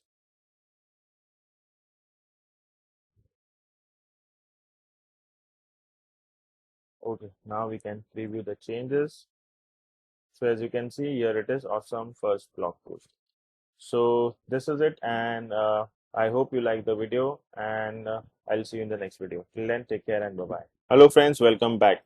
So let's start our next project. To work on that project, I'll make a directory on the desktop. So let's go to desktop. So cd desktop, and inside this I'll make a directory. So mkdir, and the name of the directory I'll keep it as JAMstack-shop. Okay, and I'll press enter, and now I'll go inside that directory. So JAMstack-shop. Okay, and I'll press enter. Now I'm inside this directory. So here I will do npm init-y. Okay, and press enter. Now let's open that folder. So I'll just click open folder, and I'll go to JAMstack shop and click open. Okay, so now again we need to go to terminal. So control and backtick key. And now inside this I will install Gatsby, React, and React DOM. So npm install Gatsby. Okay, we need to set up the Gatsby project. So Gatsby, React, and React DOM, and I'll press enter. Now this will take some time. Okay, so installation has finished. Now here we need to create two folders. Okay, so inside this JAMstack-shop folder, I'll create a new folder with the name src, and inside this src I'll create a new folder with the name pages, and inside pages I'll create a file which is index.js, and here I'll type rafce and press tab. Okay, and this will be index page. So let me copy this, paste it here, and here I'll write hello world. Let me save this, and now I need to go to package.json, and instead of test I'll write start, and here I will write Gatsby develop. Let me save this, and now we will start the server. So npm start. Okay, so now Gatsby has been developing. Okay, now it is done. So let me copy this URL, and I'll go to the browser, paste it here, refresh it. So now as you can see, here it is showing hello world. So we have successfully installed Gatsby. Okay, And this is it for this lecture, and I'll see you in the next video. Till then, take care and bye bye. Hello friends, welcome back. So in this video, we will create our Shopify store. So just go to Google and type Shopify partner account, okay, and hit enter. So this is the first link. You need to click on this. And if you already have a Shopify account, then you need to click on login. Otherwise, you need to click on join now. So once you click on join now, you need to fill this form, your email ID, first name, last name, password, and then create account. So once you will create account, it will take you to a page where you need to add all your details, okay? And then you need to click on view dashboard. Okay, so I have already created my account, so I will just log in into my account. Creating a Shopify account is really simple, okay?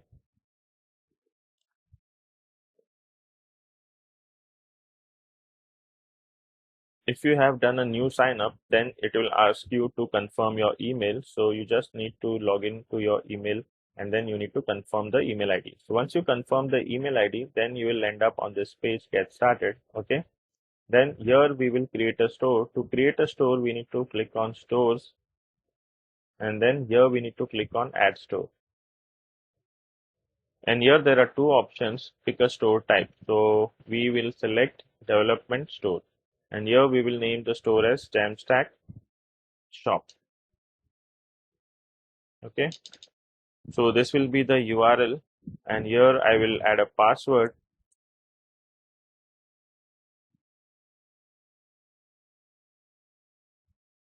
And then you need to specify the reason. What will you do with the development store? So I'm just playing around. Okay. And then I'll click on save. So it will create our store. Basically, it takes some time to set up the store. So here it is, success, your store is ready to go. So now it will redirect us to the home page, and here we can add the product. Okay, so if I click on products, so from here you can add a product, which we will do in the later lectures. Okay, so we have successfully created our store, our Shopify store. So this is it for this video, and I'll see you in the next video. Hello friends, welcome back. So let's add the product. Okay, so let's go to product, and here we need to click on add product, and the first one is going to be a sticker. So I'll write me sticker and some description, and here I'll add the image. So I'll click on add image, go to desktop, and I have an avatar. So let's click on this, and price, I'm going to keep it as $4.99. Okay, we don't need this text. Okay, so I'll uncheck this, and I don't need track quantity, and this is a physical product. Yes, it is. Okay, so now let's save this file, and let's add another product, and here the title will be React with okay, we can keep it something like this, JAMstack with React. Let's copy this and let the description be same. Add the file. So I have this React to Gatsby. Now the price will be 999. I don't need text quantity, track quantity should be unchecked, and let's save this file, save the product. Now let's go to the project. Okay, so in Visual Studio Code, here we need to install one dependency, which is npm install Gatsby hyphen source hyphen Shopify, and hit enter. And now inside the project, in the root directory, I will create a new file and name it as gatsby.config.js. And here we require .env. So require .env.config. Okay, here we need to call config, and let's export an object. So module.export, that is going to be an object, and here we need the first property as plugin. and this will be an array. And inside this, we need objects. So the first thing is resolve, and here we need a template string. So Gatsby hyphen source hyphen Shopify.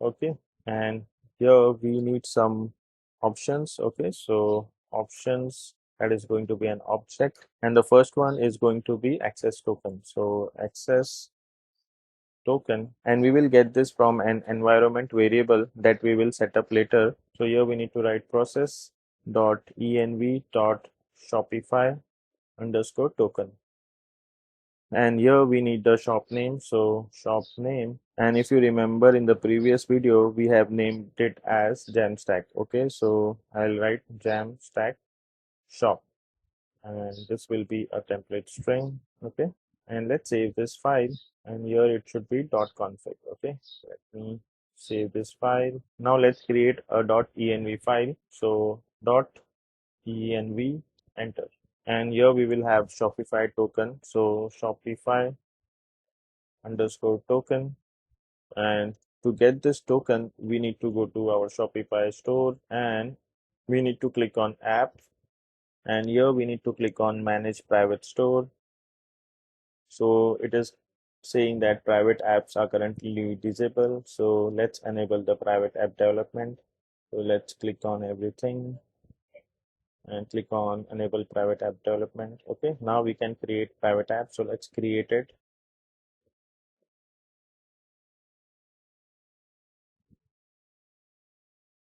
So here our app name will be JAMstack shop. Email ID, I will add my email ID. Okay, now what else we require? Allow this app to access storefront data using, okay, we need to click this, and we need to check all the things. Let me see if anything else is required. What is this? Inactive permission, no access. Okay, so this we don't require. Okay, let me see if there's anything else related to product.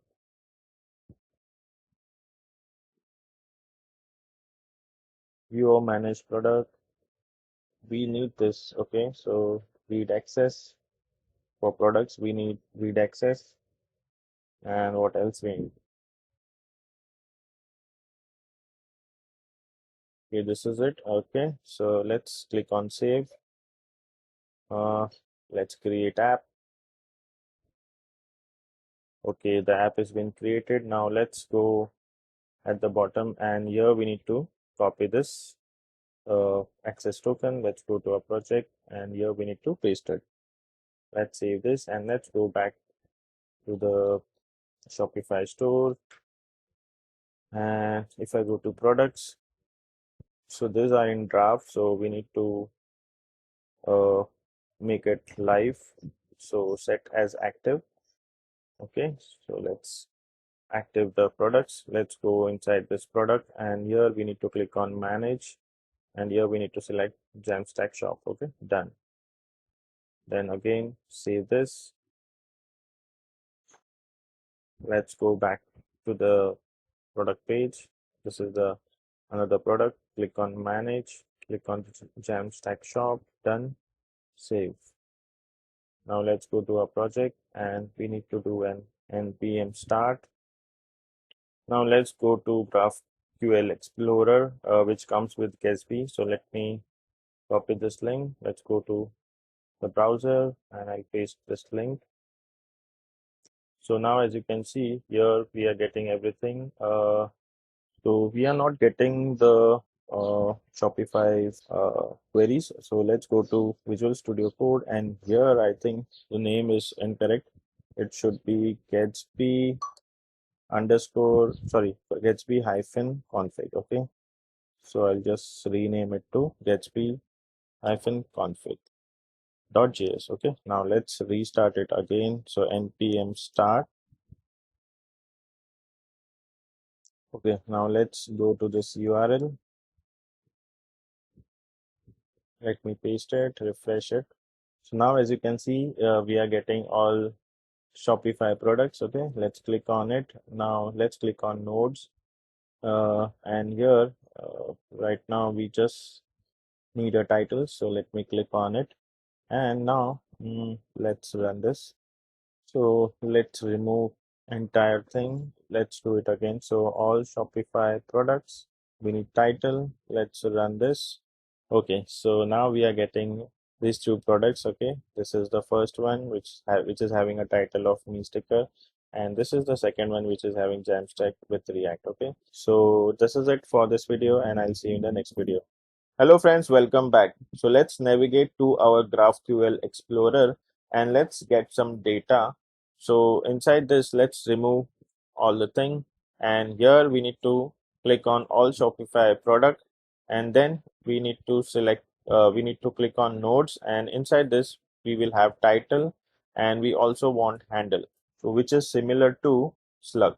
Okay, and hit play. So once you hit play, you can see we are getting all product like the title and the handle. Okay, so I'll copy this query. So let me copy this query and I'll go back to the project, and here we will export the query inside index.js. Okay, so here I'll write export const query that is equal to GraphQL.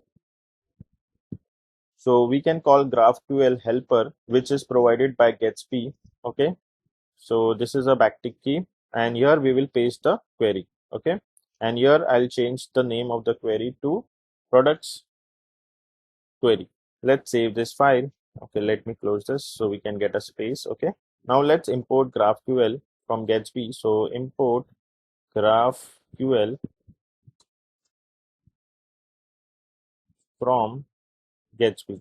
Let me save this. So once this query is executed by Gatsby, since we exported it, Gatsby will recognize this as a query and then give us a data property with all the data that we requested in here. Okay, so here we can give it data. Okay, we can destructure data, and here instead of div I will write pre, and inside we will do a JSON stringify, JSON dot stringify. Okay, it will be inside curly braces. So JSON dot stringify, and we will pass data null and 2 just to do some formatting. Okay, so let me, okay, here it should be a parentheses. Okay, so let me save this. Now let's go back to our main page. Okay, so localhost 8000. Okay, we need to start the server actually. Okay, so npm start. Okay, now let's refresh the file. So here, as you can see, we are getting all the data. So now we can render this data. Okay, so let's go back to our project and let me close this. And here, let's remove this pre, and inside this parentheses, we will return ul. Okay, so ul, and inside this ul, we will map the data. So curly braces data dot all Shopify products. So let me copy and paste it here. Dot nodes. Okay, this is the nodes. So let's copy and paste it here. Then we will map it. So dot map, and inside we will have an arrow function. So product and an arrow function, and here we will have an li, and here we can get product dot title. Okay, let me save this and let's check it. What are we getting? So we are getting this title. Okay, me sticker and JAMstack with React. Okay, let's go back, and now we can use link to link the product. Okay, so let me use link here too, and then we need a product dot handle. So this is like a slug. Okay, and let's close this and cut this and paste it inside this, and let's add one more element here. Okay, so that will be Shopify ID. So we will use this as a key. Okay, so here we will add a key that is going to be product dot Shopify ID. Okay, let's save this, and now let's go back to the main page. If we are getting some error, okay, link is not defined, so here we need to import link from Gatsby. Let's save this. Let me close this, go back, refresh. So here we are getting both the links. Okay, so if I click here, you can see that we are having a 404 page because this page has not been created. Okay, if I go back, click here, again same thing. So we need to create a page for this product. Okay, so let's go back to the project and we will create a new file, and inside the pages folder we will create a new file. Okay, so right click, new, and we will name the file as curly braces Shopify product dot handle. This will be a dynamic part. Okay, curly braces dot js. So let me make it bigger. So as you can see, this page name is curly braces Shopify product dot handle, and we need to close this curly braces dot js. Okay, because this will we will be doing it dynamically, and here we will create a page. So inside this page we will write import react from react and const product page, that is going to be an arrow function, and here we will return h2 tag, and inside this we will write for now product page. Okay, and we need to export this, so export default product page. Let me save this, and if I go back to the main page and if I refresh, now if I click on this page, you can see we are getting this page. Okay, so again if I go back, this is going to be a product page. Okay, which will be handled dynamically.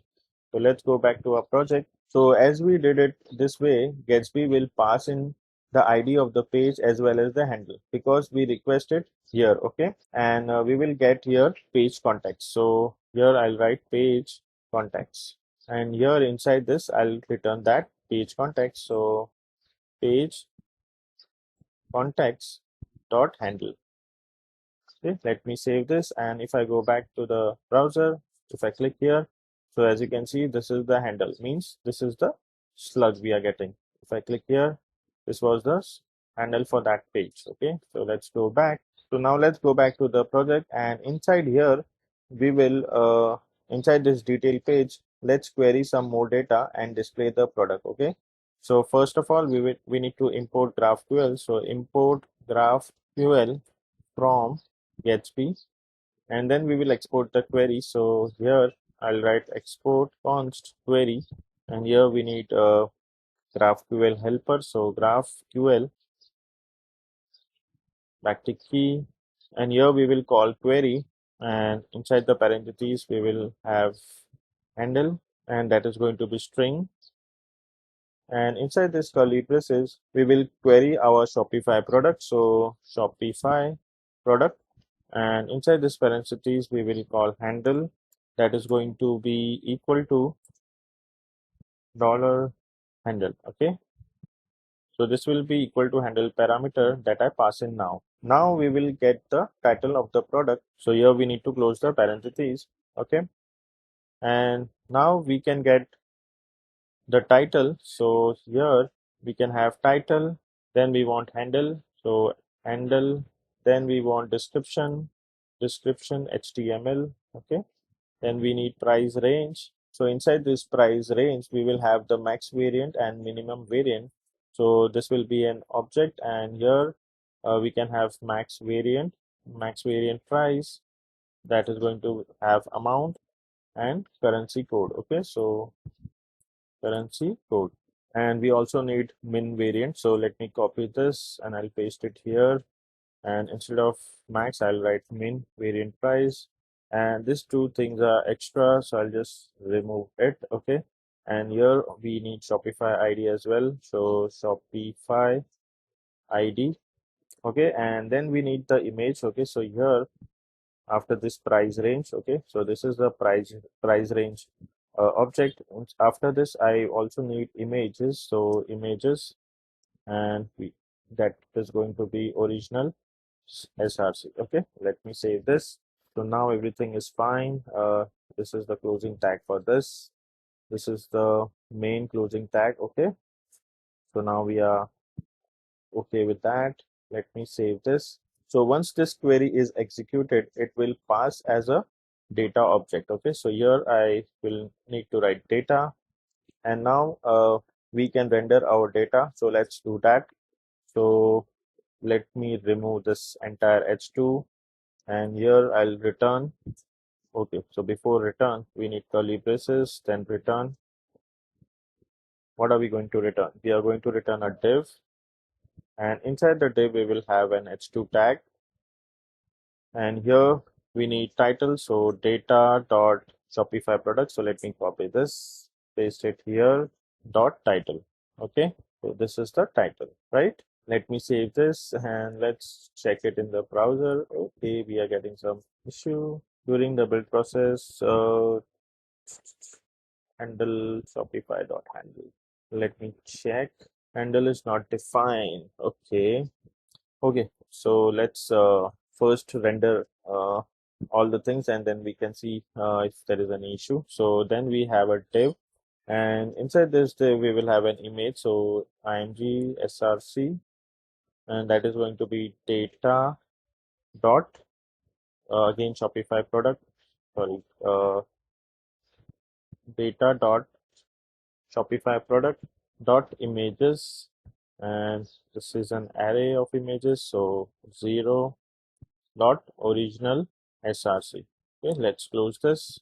Okay, here we have missed the closing tag. Okay, so this should be image tag. Okay, so that was a mistake, and we also need alt tag. So for alt tag, I'll just copy this title. Okay, and I'll paste it here. Let's save this. What else we need? So we need the description. Okay, so after this div we will have a description. So here we can add a description. So div, and then we need dangerously set inner html. So let's click on this. That is equal to curly braces underscore html, and that is going to be data dot Shopify product dot description. Okay, this will be data dot Shopify product, and let me close this div. Okay, so now this is fine, and then we can have the amount. So span, and inside the span we will have data dot Shopify product dot price range dot max variant. So max variant, so I'll just copy it from here, max variant, and then we have the currency code. So dot currency code. Let me close this, and after this currency code we will have the amount. So space and then paste it here, and here we will have the amount. So let me copy this and paste it here. Let me save this, and let's go and check. Are we still getting the error? Okay, so we are still getting the error. Shopify product dot handle failed to compile. Okay, so here there is an extra curly braces. We don't require this. Let me save this. Okay, and let's go back. So here, as you can see, we are able to see the list, and if I click here, so we are getting the image, and if I go back and if I click here, so we are getting this image. But here I see that this is object. Okay, let's go back. Where is the description? Okay, let me copy this, and this will be dot description html. Let's save this and go back. So now, as you can see, we are getting the description. If I click here, this is the description, this is the amount in INR, and this is the currency code, and this is the amount. Okay, and if I click here, so the image is looking also fine.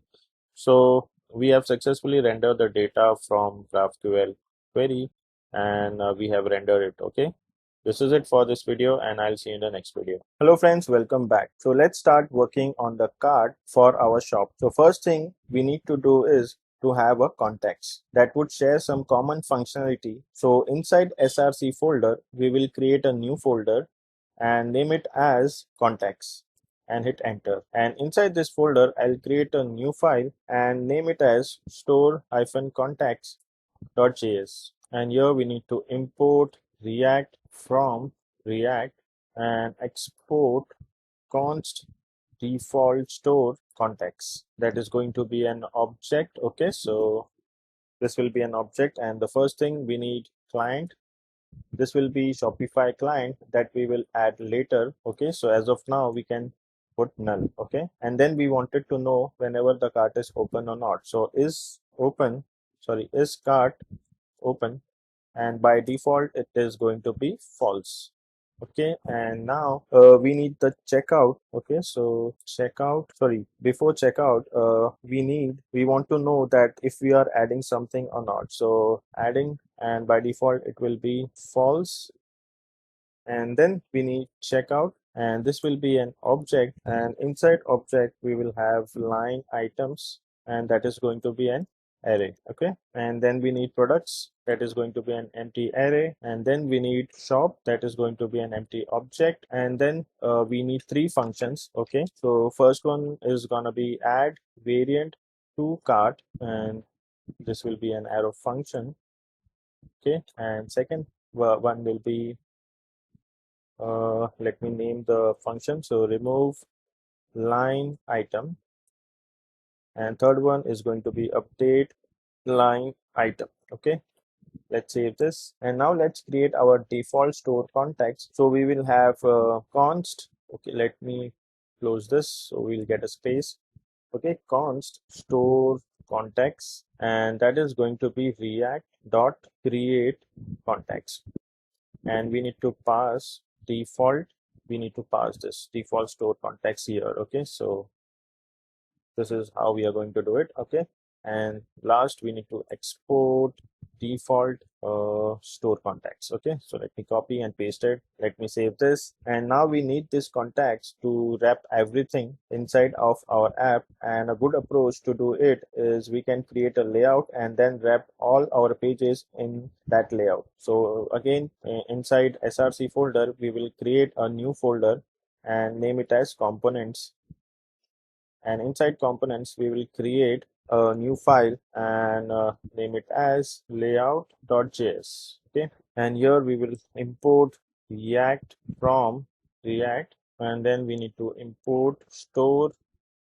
context as well as default store context from dot slash context slash store context. Okay, let me save this, and here we need to write const layout equals to, and this is a function, so it will receive children. So children, this will be an arrow function, and it will return store context. So store context dot provider, and here we need a value, so we need to work on this value, so I'll do it. Okay, so first let's render this children, and now let's work on this value.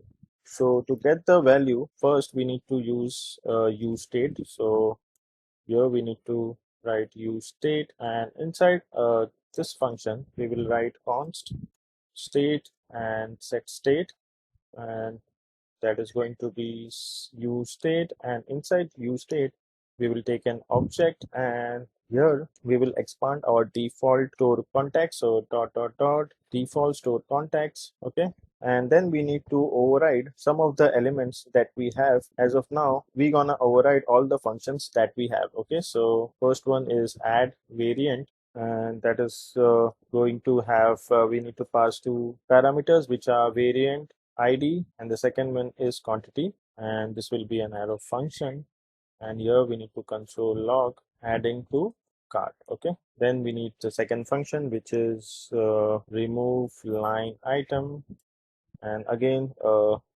we need the parameters that will be client checkout checkout id, and this is id, and line item id. Okay, and again this will be an arrow function, and here we will console log removing from cart. Okay, and the third function is update line item. So update line item, that is going to be an arrow function, but here the parameters are client checkout id, then we have line item id, then we have quantity. Okay, and again this will be an arrow function, and we'll console log updating cart. Okay, let's save this, And inside of this state, we are gonna wrap everything of store. Okay, so here store is the key, and let's cut everything from here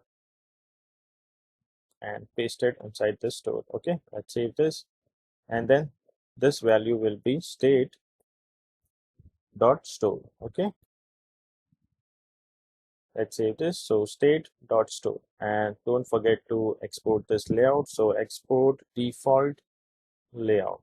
Okay, let me save this file, and now let's go to Shopify product.handle.js. Okay, let me minimize this, and here we need to import the layout. So import layout from dot slash components, sorry, components slash layout, and we will wrap everything inside of the layout. So here we need to write layout, and we will be wrapping all this inside this layout. Okay, and let me save this. So now one more thing we wanted to do is we want to extract this div here to another component so we can use a contacts. Okay, so to work on that, so I'm going to create a component. So here I'll write const, and we can name it as product, and that is going to be an arrow function, and we need to cut the entire div and paste it. I think here we need to write return. Okay, return,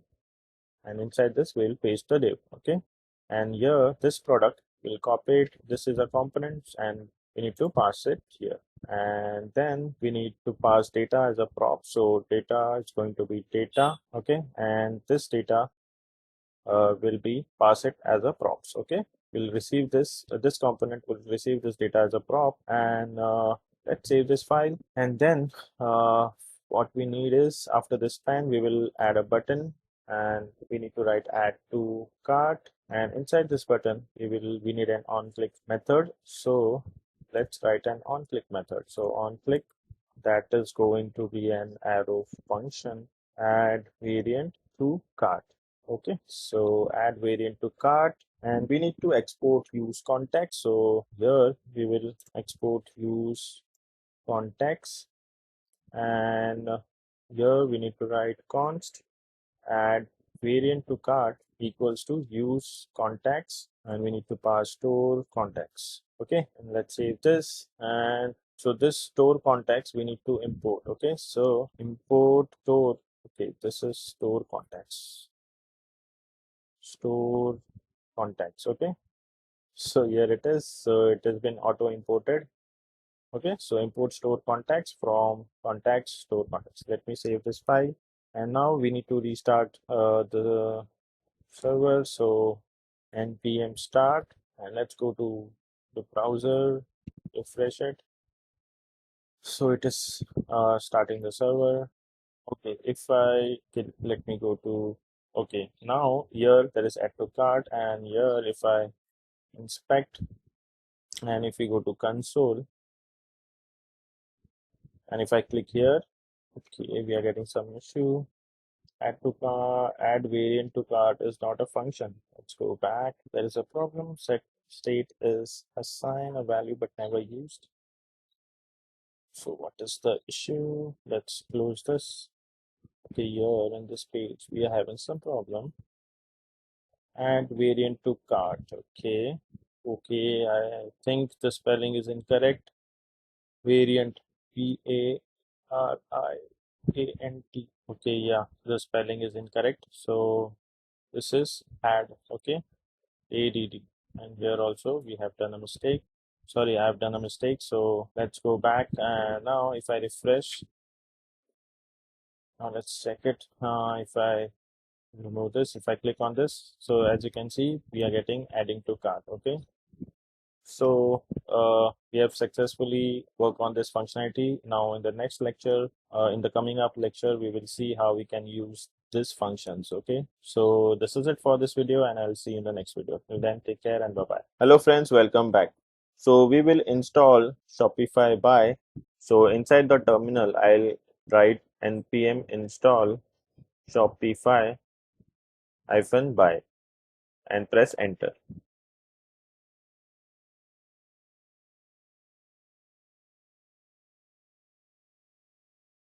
So now it is installed and I have created few files with the credentials. Okay. So as you can see, this is env.development and this is env.production. And I prefix them with Gatsby underscore. So this will allow us to get all the environment variables inside of the client side code. Now let's go to store underscore context.js, sorry, store hyphen context.js, and here we're gonna import, so import client from Shopify by, okay, and then we need to create the client, so const client, and that is going to be client, and we need to call build client, okay, so build dot build client, and this will take two parameters, okay, so the first one will be domain, and that is going to be process dot env dot, and then we can go to env dot develop, and here we'll copy this gatsby underscore score underscore url, and I'll paste it here, okay. Then the second one will be store front access token, and that is going to be process dot env dot, and here we are going to copy Gatsby underscore Shopify dot underscore token. Okay, let's save this, and now instead of null, we can pass this client here. Okay, and let's save this file, and now let's start the server. So npm start. Okay, there is one warning, but we can ignore that. Let's go to the browser and let's check whether it is working or not. So yes, everything is working fine. Cool. So now let's go to the Visual Studio Code, and now let's go to layout.js, and we will start working on add variant to cart. So let's first do some error handling. So here we can write if variant ID is empty, okay, if this is empty, or also the quantity is empty, let's say if not, okay. So then we can say console dot error, and here we can write both variant ID and quantity are required, and here we can return. So skip everything else, okay. And then if we pass the variant ID and the quantity, we can call set state. So set state, and here this is gonna be previous state, and then an arrow function, and here we will use a spread operator, so dot dot dot previous state, and here we will only change the adding to true, so adding, that is going to be true.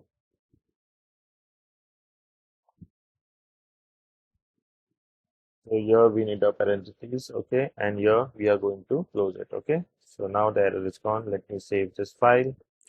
Now we are going to get the checkout and the client from the store. So here we need to write const, and in curly braces we are going to get the checkout and client from the store. So equals to this dot state dot store, and let's get the checkout ID. So const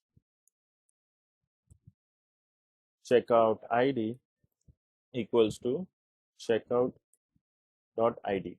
And now we will also prepare the element to update. So const line items to update equals to, and this is going to be an array, and we will have variant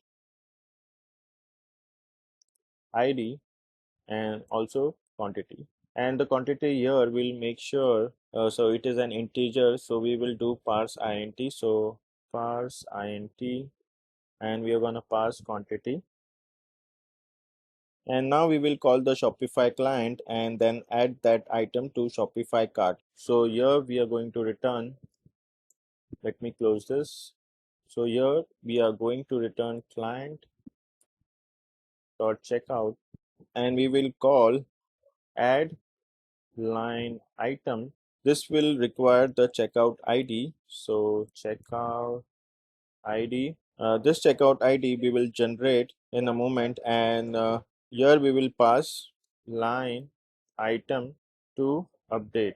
Okay, let me save this file. Here it will be a comma, and let me save this file. Then, since this is a promise, we will get the checkout, and here we can update our state. So we can call set state. Okay, so set state. Again, we required previous state. So previous state, and then we will return previous state. So dot dot dot previous state dot store, and we will have checkout, and then we will set the adding to false. So adding, and we will set it to false.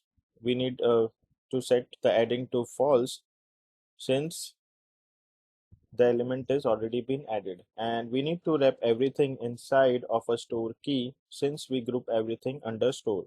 So here I will write store, and that is equal to, and inside curly braces we will add everything here. Okay, so we need to wrap everything inside the store key, and here also we need to do the same. So store, and that is going to be and inside this we will add this previous state, and adding will be through. Let me save this file. Now let's generate the checkout ID, and for that we are going to call a use effect. So on mount we can generate the checkout ID. But before that, here I can see an error. So let's remove this semicolon and let's save this. Now it is fine. Now here we need to use effect, but first we need to get the use effect from React. Okay, so use effect, and then we can use it here. So use effect, and we will call a function, and the second argument will be an empty array. So it will run only once when the component is mounted, and let's call the function initial checkout. So here I'll write initialize checkout. Okay, let me save this, and now let's define this function. So here we need to write const initialized checkout, that is going to be an arrow function. And inside here, first thing we need to check if we are running the app in the browser or it is just a static site generator, because Gatsby otherwise will have some error.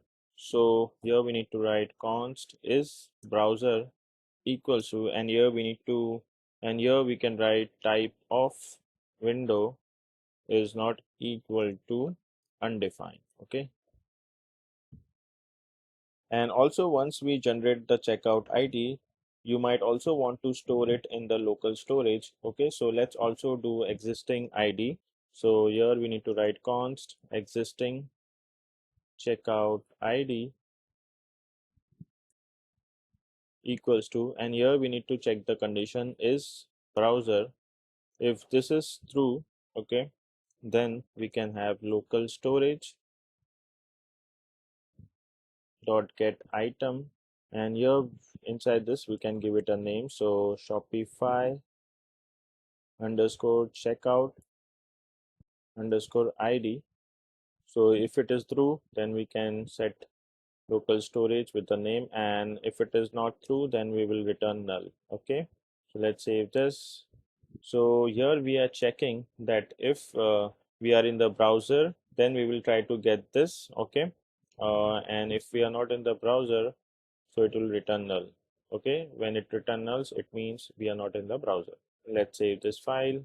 So the first function here is gonna be set checkout in state. So const set checkout in state. Okay, and here this will be an arrow function,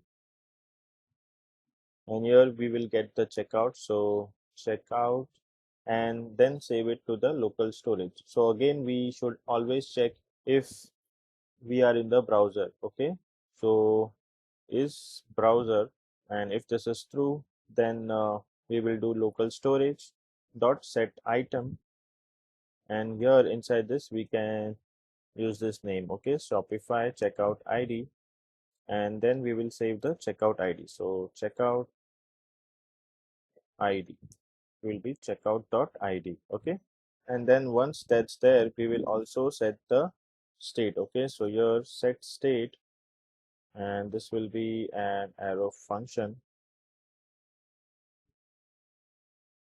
So here we required previous state, so previous state, and here we will have store, so store, and here we will spread the previous state, so previous state dot store, and we will add our checkout, so checkout. Let's save this file. And another function we are gonna need is so we can call in here const create new checkout, and that is going to be an arrow function. And here we need state dot store dot client dot checkout dot create. Okay, and here we need to fetch. Okay, so fetch checkout, that is again going to be an arrow function, and here we need to pass id as a parameter, then state dot store dot client dot checkout dot fetch, and here we need that id. Okay, so now we have the base function. Let's initialize the client. So here we can check that if existing checkout id, if this is true, then we can just try and catch. So that is simple. So try, and inside this we'll have const checkout equals to await fetch checkout. Okay, and here we are going to pass existing checkout id, and then we need a condition that if not checkout dot completed at, if this is true, then we need to set checkout in state, and inside this we need checkout, and then we need to return, and then we can do a catch. So catch, sorry, here we are going to catch, and inside this now once we are done, so now once we do the checkout id, we need to make sure that whatever was in the cart was not purchased already, so we can clear out everything. So here we can say okay, catch, and if there is an error, then we can say local storage dot set item, and here inside we need to give the name Shopify. So what was the name? So we need to clear this id, so Shopify underscore checkout underscore id, and the second argument will be null. Okay, let's save this. So if we don't have, however, an existing checkout id, so we need to get a new one. So here we need to write const new checkout equals to await, and here we need to get a new checkout. Okay, so create new checkout, and then once this is done, then we need to set checkout in state, and we need to pass this new checkout. Okay, so let me paste it here, and okay, the spelling is incorrect, so create new checkout. Okay, now it is fine. Now this should be an async function, so here I will write async. Okay, let me save this file, and now let's go to the browser and inspect, and let's go to console. Let me clear this out. If I go here and if I click on add to cart, okay, both variant id and quantity are required, so we are getting some error. So let's go to Visual Studio Code, and this should be state.store. Okay, let's save this, and now let's check it again. If I refresh, okay, let me clear this. If I click here again, we are getting some issue. Now let's go to Visual Studio Code. So now let's go to pages folder, and inside this we need to go to Shopify product.handle.js. So here I've missed out something which is super important. So here we need data dot Shopify product dot Shopify ID. Okay, but here we need to change something in the query. We can't globally access this Shopify ID. So for that we need the variant ID. So for that we need to write variants. Okay, variants, and inside that we will write Shopify ID. Okay, let's save this, and here we can pass that variant, and this is gonna be first one. So dot Shopify ID, and this would be the first one. Okay, let's save this. Now as this is fixed, now let's go to layout.js, and here also I have added all the function in the store, so that is not the right thing to do. So here if I scroll down, here we will pass all the functions. So let me take this in a curly braces, and then dot state dot store, and here after this comma we will paste all these functions. So let me remove all the functions. So this is the first one, second one, and the third one. So let me cut all the functions. Okay, and I'll paste it here. Okay, let me save this. Let's save this.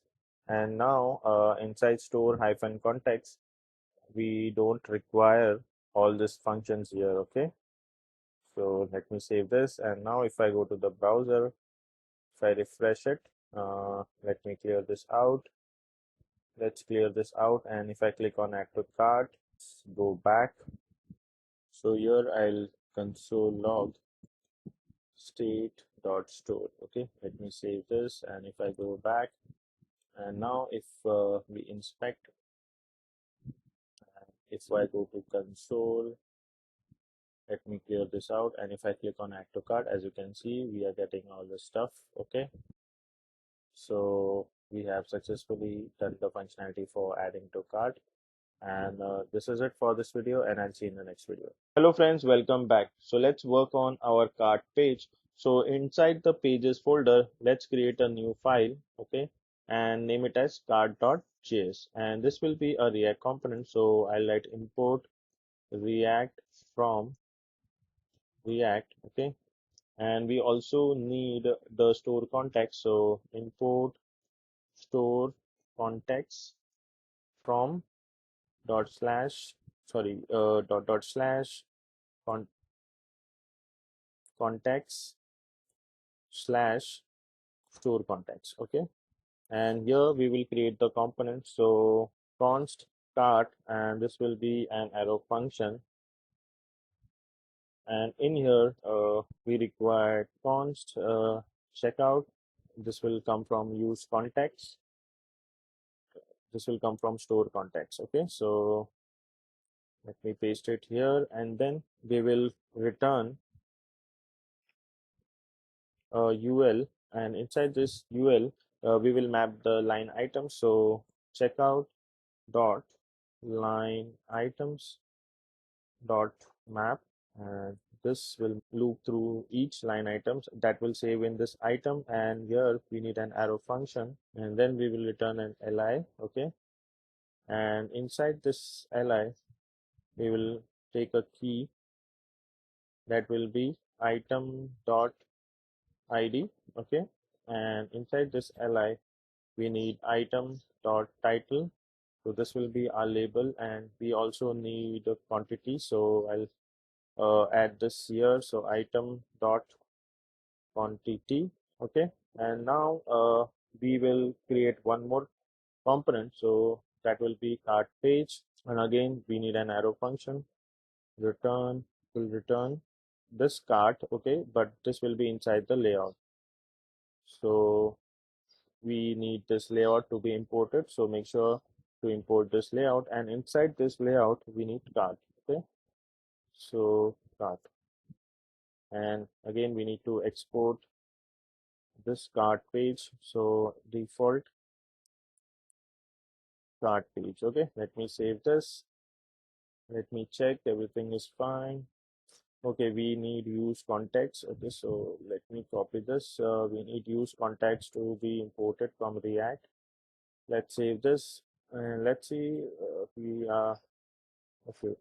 Let's go to the browser, and here I'll go to cart page. Okay, here as you can see, we have me sticker and the quantity is 1. So let's add some more quantity. So I'll remove this cart and I'll go to home page, and let's go to JAMstack with React, and here I'll click add to cart. Okay, it is giving me some error. Layout.js checkout of undefined. Let's go to Visual Studio Code and let's go to layout.js. So here in line number 72, we have I have done a mistake. So it is adding. I have a typo. So now let's save this file and let's go to the browser, and now let's add items. So add to cart. Okay. And if I go to this is me sticker. Okay. 1 second. Let me go to Jamstack with React and add this also. And now let's go to cart. Okay. So it is Jamstack with React. Okay. New sticker, add to cart. Still we are getting some error. Client.checkout. Let me add more items. On the second time, it is giving me an issue. Checkout of undefined. Okay. Okay. But here we are able to add item, but only one time. Okay. So if I go to me sticker and if I click on add to cart, the item is added. Okay. I've only clicked one time, so it has been added. Like now it is 3, but the problem is on the second time it is giving me an issue. So if I go to me sticker, first time I'm able to add, but on the second time it is giving me error. Okay, so let's go to Visual Studio Code, and it is line number 68. So here is the issue. So I found the issue actually here in Shopify product.handle.js. This function should be wrapped in a curly braces. Okay, so let me cut this out and I'll paste it here. Let's save this, and inside layout.js, this should be previous state dot store. Okay, so that was error, and in store context, actually we don't require this client, only this is required. Okay, and now if I go to the browser and if I refresh the page, okay, and now let's see if we can add to carts more than once. Okay, so add to cart, add to cart. I am pressing 3-4 times. Okay, and now if I go to cart, so as you can see, this is 16 because I have added. I was just testing. So now it is 16 and this is 4. So let's add some more. This was 4, so let's add it. 5, 6, 7, 8, 9, and 10. It should be 10 now. And if I go to mean sticker, it was 16, so 17, 18, 19, and 20. Let's go to cart. So it is 20 and now it is 10. So it is updating. Okay. So that was a big issue. So that was fixed, and now let's go to layout.js and let's do some navigation. Okay, so in layout.js, okay, here we can wrap this in main. Okay, this is a tag, so let me cut this out, paste it here, and then above that we will have a navigation. So nav, and inside this we will use link. Okay, from Gatsby. So at the top we will import the link from Gatsby. So import link from Gatsby. Okay, and now here inside the link, here we will set the part 2, and here the part is we need this to go to cart. Okay, and uh, this will be cart, and here we need the items, how many items have been added to cart. So for that, we will add a parentheses, and inside we will have curly braces, and then state dot store dot checkout dot line items dot length. Okay, let me save this, and let's first check it out. Okay, so as you can see, there are two items, knee sticker and JAMstack with React. So it is showing two. And now let's add one more link to go to home page. So link, and this will be, we can name it as store. Okay, so and now the path we need is home. So slash, only slash. Okay, now let's save this and let's go to the browser. I refresh. Okay, we need a space in between both of this. So I'll add a space. So if I go to store and the cart is 0, let me save this. Let's go and check it again. Let's go to home page, new sticker, inside the cart. If I go to store, let me add. Okay, now here it is showing 1. Okay, if I go to store, let me add. Okay, now the cart is showing 2. Okay, now it is a fine. Okay, so we have two items in the cart, 1 and 2. Okay, so it is showing 2, it is updated. And in the store, this is the home page, so we have two items, and in the cart we have two items. Okay, this is it for this lecture, and in the next lecture we will add the functionality of deleting and updating the cart and also the checkout. So I'll see you in the next video. Till then, take care and bye bye. Hello friends, welcome back. Let's get some more items from the context. So here in cart.js, here we will need some more items. So the first one is remove line item. Then we need update line item, and then we need client. Okay, let's save this, and now let's define two helper functions that will help us with removing and updating the items. Okay, so here I'll write const, and the first one is update item, and that is equal to an arrow function, and here it will accept id and quantity, and inside this arrow function we will write update line item, and this will have client, checkout id,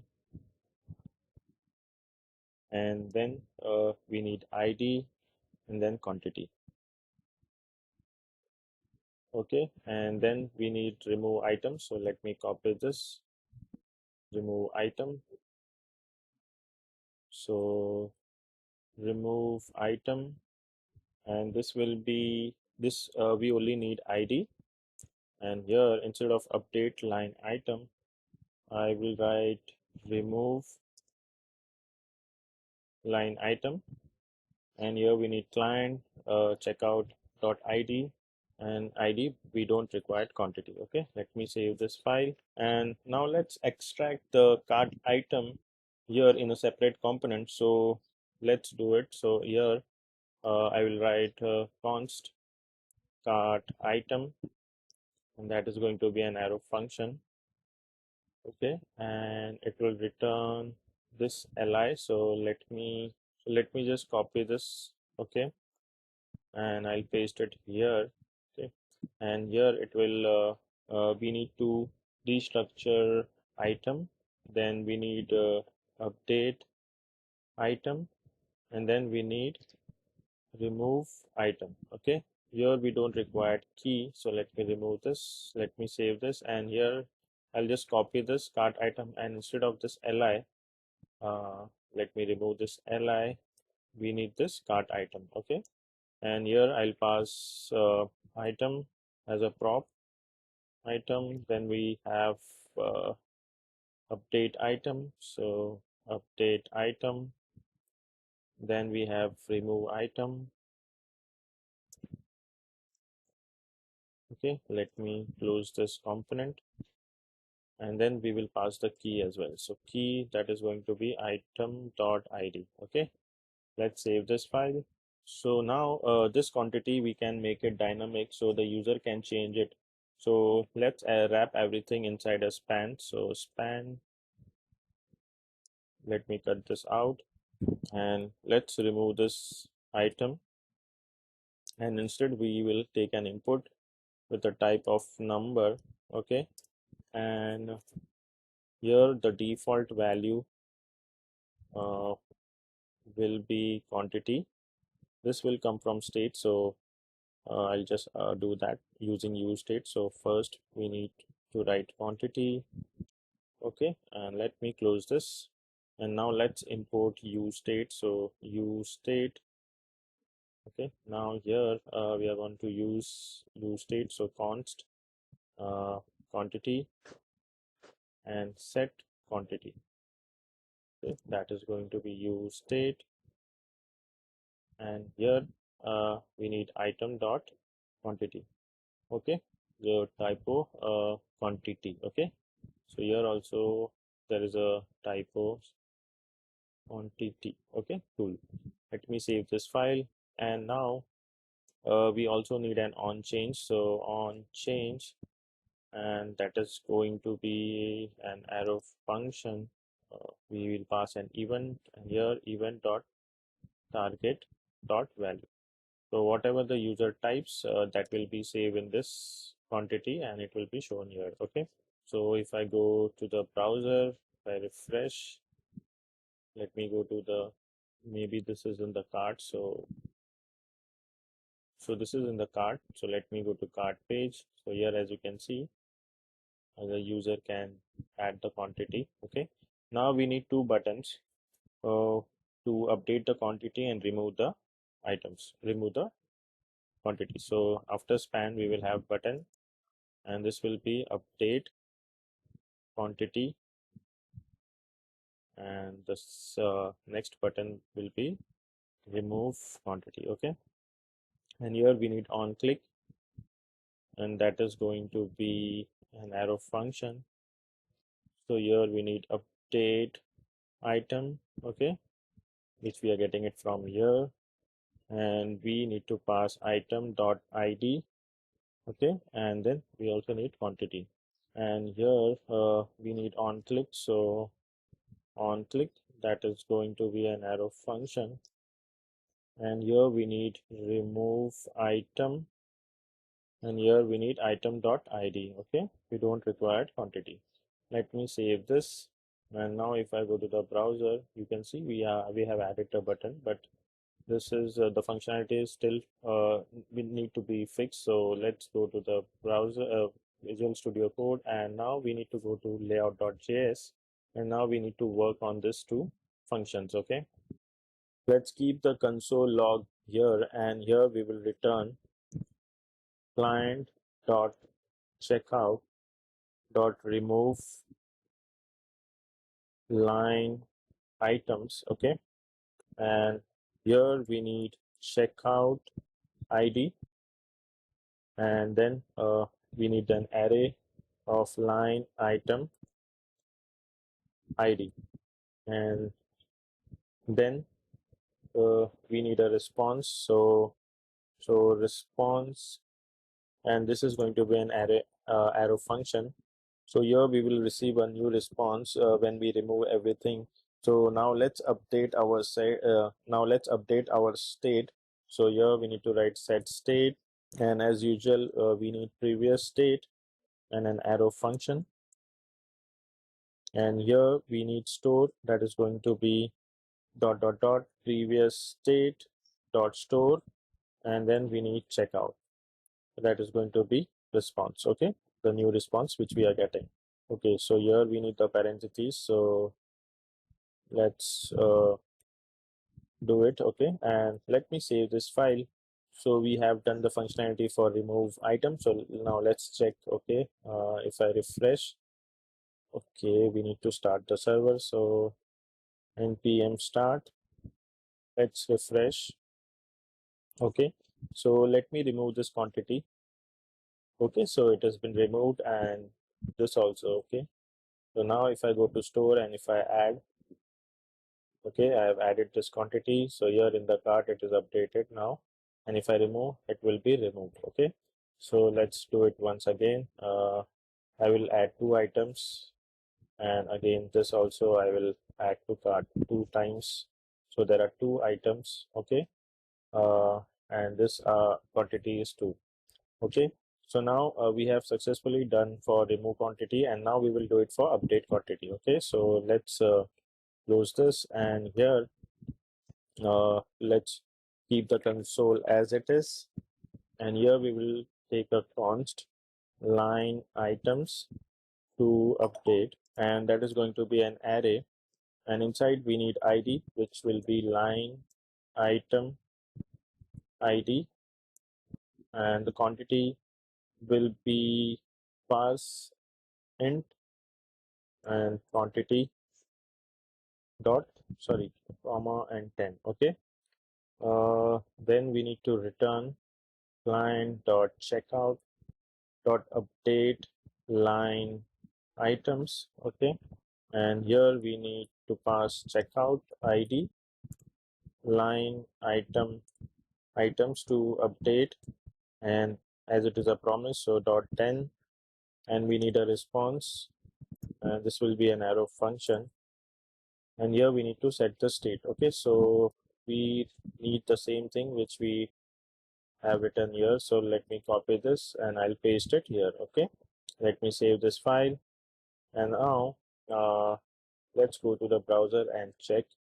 So let me increase the quantity by 6, and this let me click on update, and now if I go back to the store, if I come back, okay, if I come back to the cart, so the quantity is not updated. Okay, let me check update quantity. Okay, now if I go to store, and if I come back to checkout, okay, this is not updated. Let's check what is the issue. So we have added a const line items to update. This will be an array. Inside we need an id, then the quantity is int quantity, then we return the client checkout dot update line items, and we need checkout id, and here we need line items to update. Okay, that is fine. Dot response. This looks fine for me, but why it is not working? If I refresh,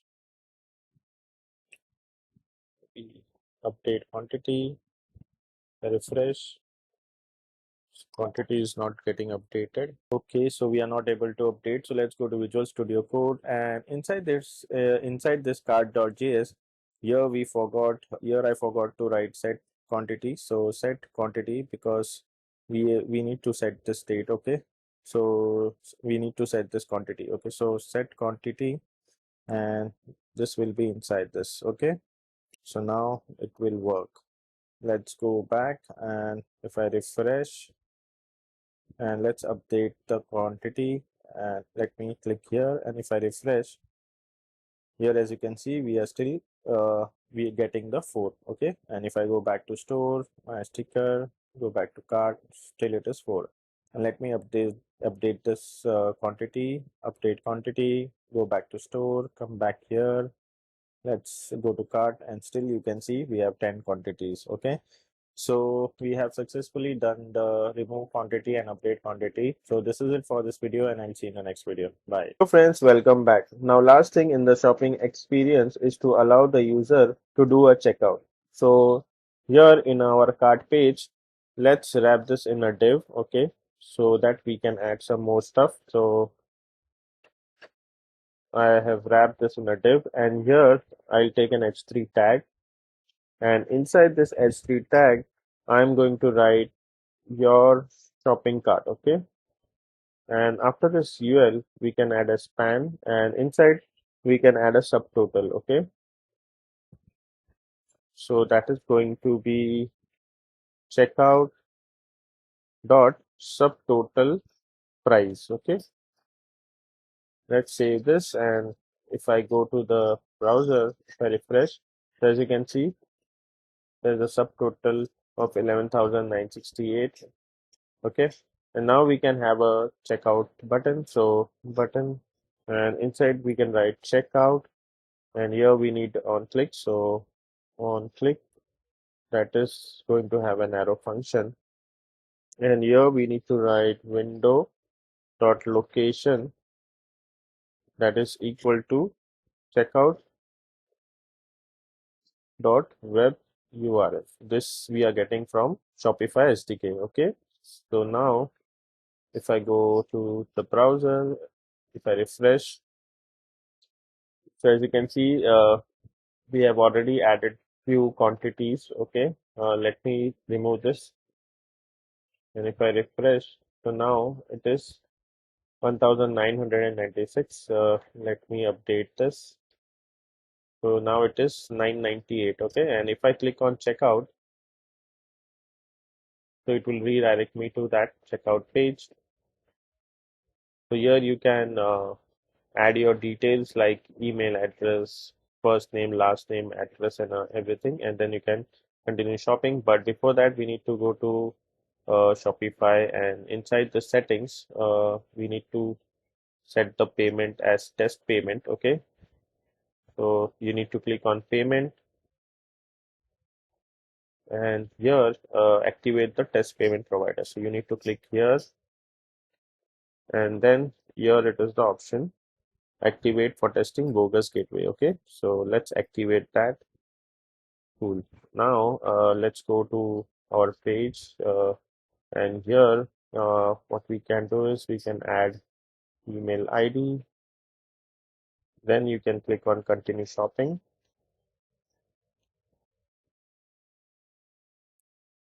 and then continue to payment.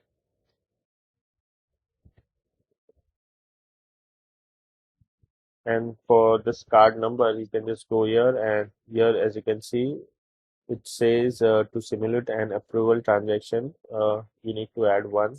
So one, okay.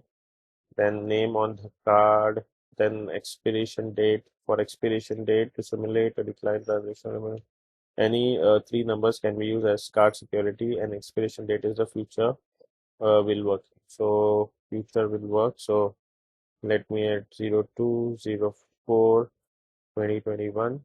Okay, it's year. So 04 2022, security 123. Okay, and pay now. As you can see, it is showing me that your order is confirmed. Okay, so we have successfully done the checkout functionality. So this is it for this video. I hope you like this video, and I'll see you in the next video. Till then, take care and bye bye. Hello friends, welcome back. Now all the functionality is done, so let's beautify our pages and do some styling. So first thing, we need to configure Tailwind CSS. So Gatsby provides something called recipes that will automatically configure Gatsby to work with Tailwind CSS. So to install that recipes, we need to go to terminal, and here we need to write npx Gatsby recipes space Tailwind CSS space hyphen hyphen install, and we need to press enter. So I think there is some issue, so let's stop it and do it again. So npx Gatsby recipes tailwind hyphen hyphen install, press enter, and now let's see what we can get. Okay, so I think the files have been created. Okay, but the problem is we need to install this manually. Okay, so let's do it. Okay, so let's stop the terminal, and we need to do npm install Tailwind CSS, then space post CSS, and then Gatsby hyphen plugin hyphen post CSS. Okay, so this was the first one, Tailwind. This was the second one, post CSS, and this was the third one, Gatsby plugin hyphen post CSS. Okay, so now hit enter.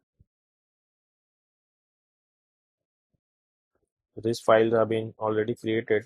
So now let's go to Gatsby config.js. Okay, and here we need to add a plugin. So inside plugin, we need to write in single quotes Gatsby hyphen plugin hyphen post CSS. Okay, and add a comma.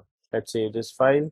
And now, as you can see, inside this pages folder, this file is already been created, and here it says that import styles from Tailwind CSS. Okay, so let's cut this out. Okay, or let's copy this path and let's go to layout.js, and here we require that. Okay, so because this is the wrapper of all the pages, so that we can get Tailwind CSS for all the pages. Okay, so we need to import styles tailwind.css here, okay, instead of using it here. So let me close this, and now we don't require this file, so let's delete this. So I'm going to delete this file, not required. What about Tailwind CSS? Okay, this is not required right now. Let's do npm start. Okay, and then we can just check it in the browser. First, let it get started. Okay, let me refresh it. So it is still working.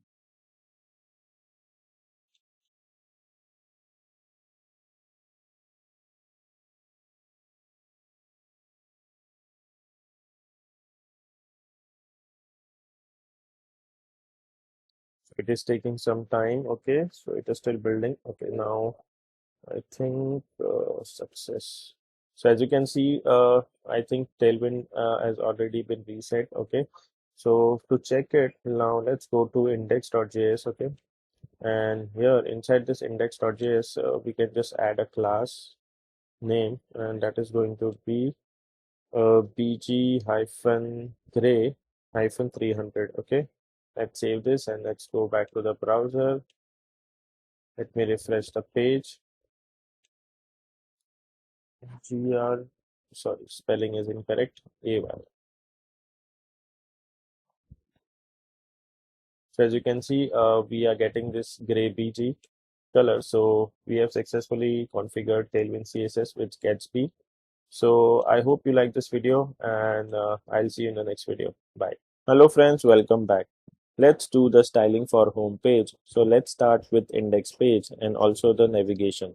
So let's go to Visual Studio Code, and we need to go to index.js and wrap this UL into layout components. So here I'll write layout, and if I click here, so it is auto imported. Okay, so let me close this. I'll cut this and I'll paste it here. Okay, let me save this, and if I go to the browser, if refresh the page, so you can see we are getting this navigation. Okay, so let's go back to Visual Studio Code, and now we need to go to layout.js, and we need to wrap this nav into header tag. So header, and let me cut this out.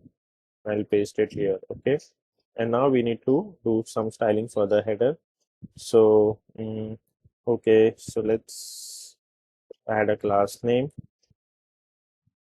and we will add some background, but before that we will add padding from top and bottom. It will be 6, and from left and right it will be 2. Okay, and then we need to add a background, so bg hyphen indigo hyphen, and this will be 600. Okay, and here let's name this as jam store. Okay, let me save this, and if I go to the browser, so as you can see, we are getting this background color. Let's tackle this nav. Okay, so let's go to Visual Studio Code, and here inside this nav, I will add class name that is going to be container. We need max auto, then max width screen, which is Excel, text gray 200. Then we need flex. Then we need justify between, and items center. Okay, let's save this. Let's go back to the browser, refresh. So now as you can see, we are getting our logo here, and the cart is on the right hand side. Okay, so now let's do some styling for this cart. For this cart, I'll be using hero icons. So if you go to heroicons.com and search for cart, you will get a lot of options, but I'm going to use this. Okay, so let me copy this, and if I go back to Visual Studio Code, and here I'll remove this cart, and I'll remove this parentheses. Okay, and I'll wrap this in a span. Let me cut this. 1 second. Let me span, and let me cut this out, and I'll paste it here. Okay, let's go back and let's copy it again. Okay, sorry, copy the SVG. Let's go back, and I'll paste it here. Okay, let me save this, and let's check it out. Refresh. So as you can see, the element is here and the number is here. Okay, so we need to do some styling for that as well. Let's go to Visual Studio Code, and let's remove this, and inside SVG we will add a class name. Sorry, we have a class actually. Okay, so we don't have a class name, so let's go to hero icons. Okay, let me copy this JSX, and let's see what we are getting. So I'll just replace this. Let me remove this, and I'll paste this. There is no difference, I think so. So let's add a class name. Okay, and inside this class name we will add width, that is going to be 8, and height, that is going to be 8. Let me save this. Let's check it out here. Refresh. Okay, the icon is getting bigger. So here, as you can see, it is the text is black. So let's make it white. Okay, so in the header, we'll add a class text white. Okay, and then we will wrap this in h1 tag. So h1, because this is a kind of logo. Okay, let me let me save this, and now if I go to the browser,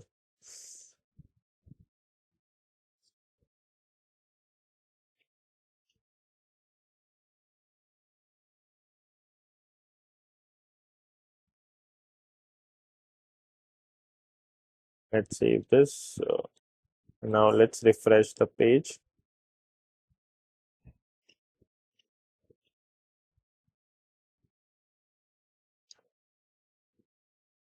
Let me remove this, save it again.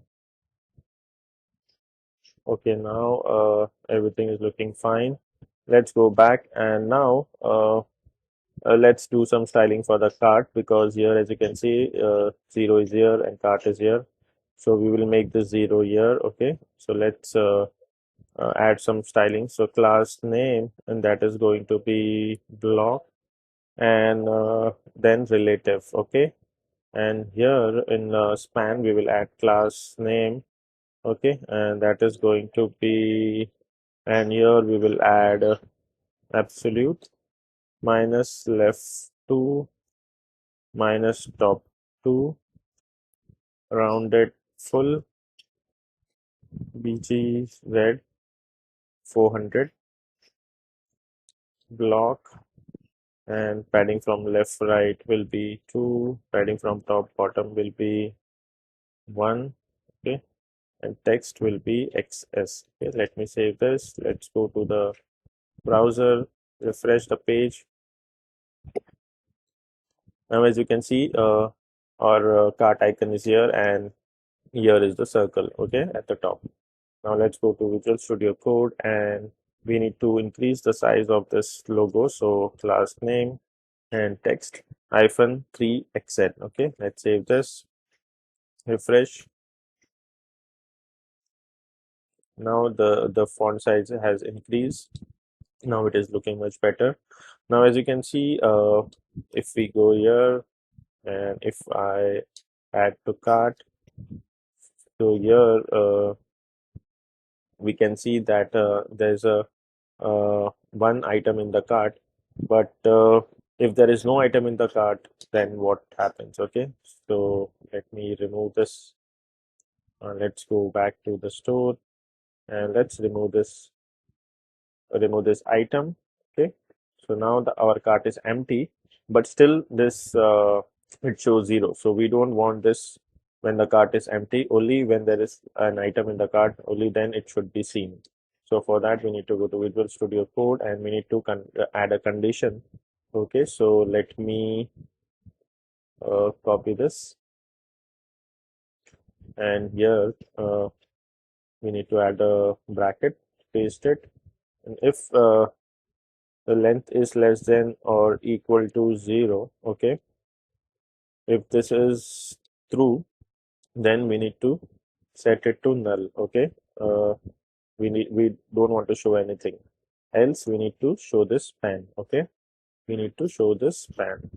So here we need to close the curly braces. Let me save this file and let's go back to the browser. If I refresh, as you can see, now the cart is empty, so you won't see that circle. And if I add this to cart, then you can see uh, here we can see the item, one item, and if I go to home page, still you can see that item. Okay, so that's done, and now let's move ahead and let's go to Visual Studio Code.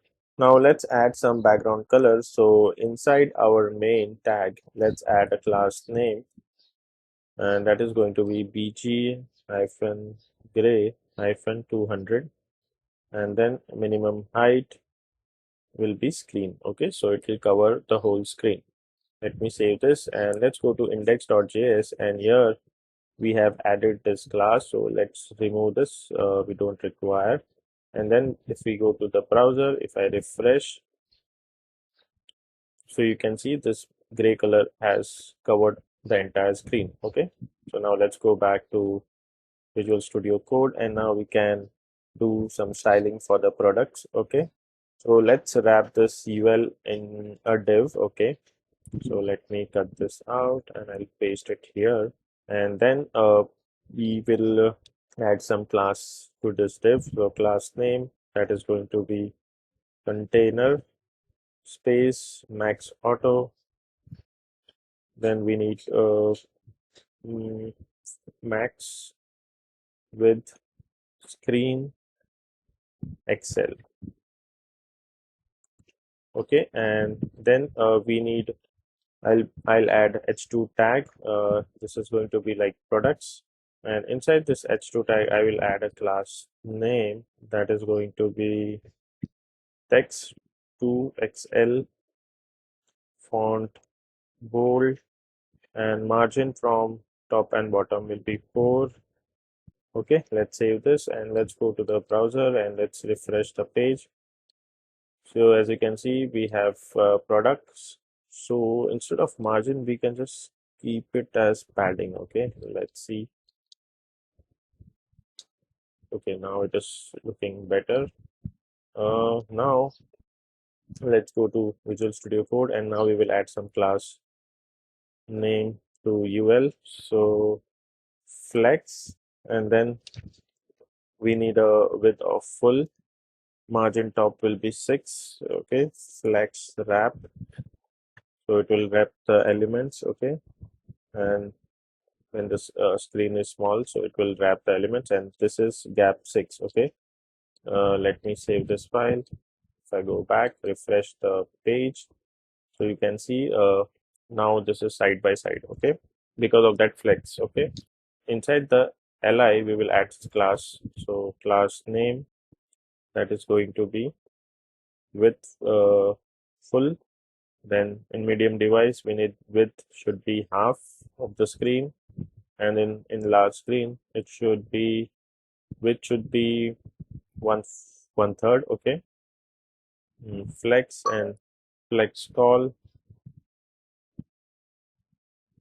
and margin bottom should be 8. Okay, let's save this, and if I go back, refresh, now you, as you can see, there's lot of space. Okay, now let's go back and Now let's remove this product title, okay, and then we will add a div, and inside this div we will add one more div, and here we can add some class, okay. So class name, that is going to be VG cover, okay, and aspect ratio will be, for width will be 16, and aspect ratio for height is going to be 9. So this aspect ratio, we need to install a plugin to activate this class, okay.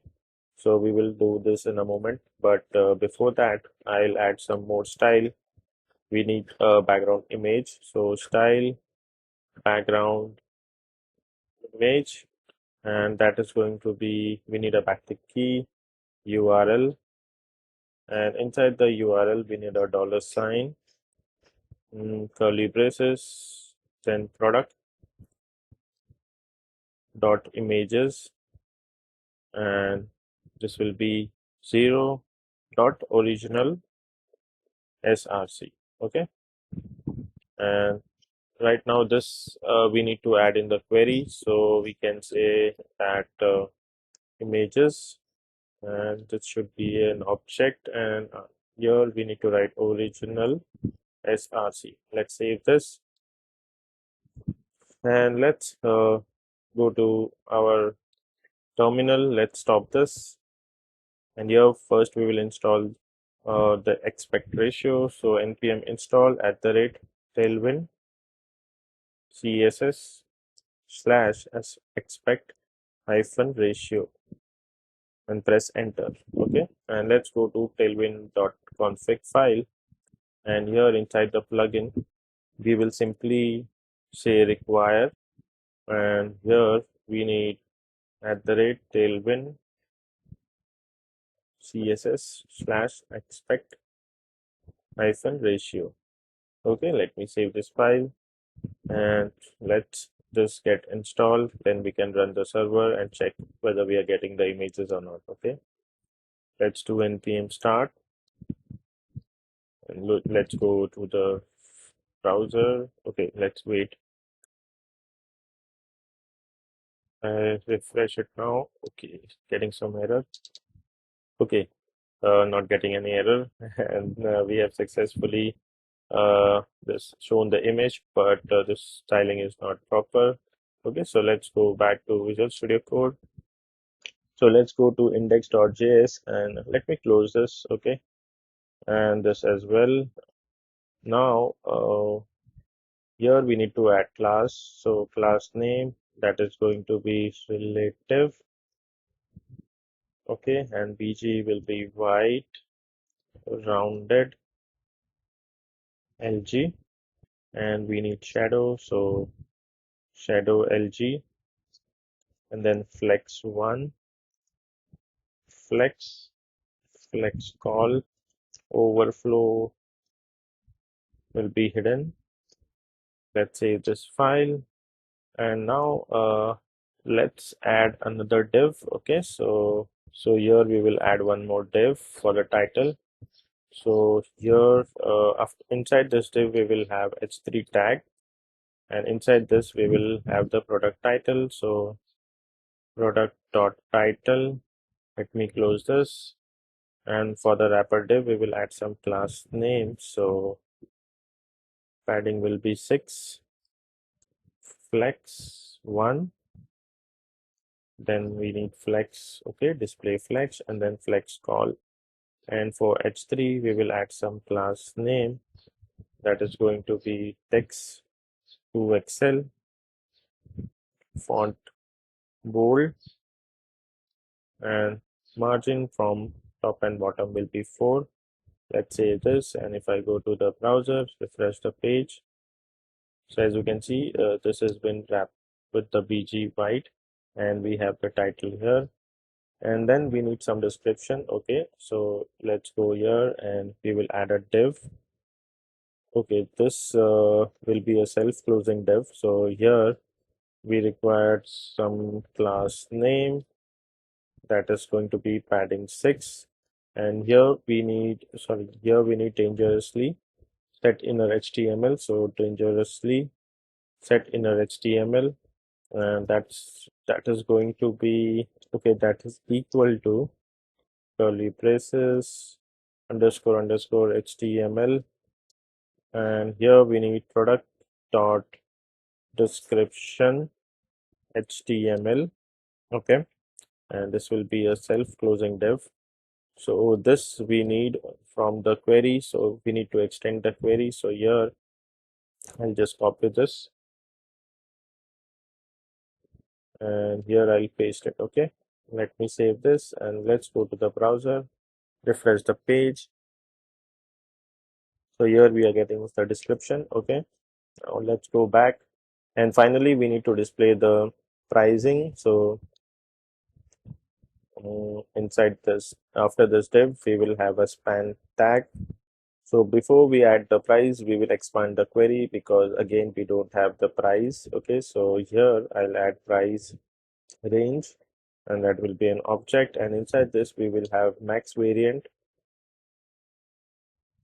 price, and we need an object. So first one is amount and the second one is currency code. Okay, and then here we can write product dot price range dot max variant price dot currency code.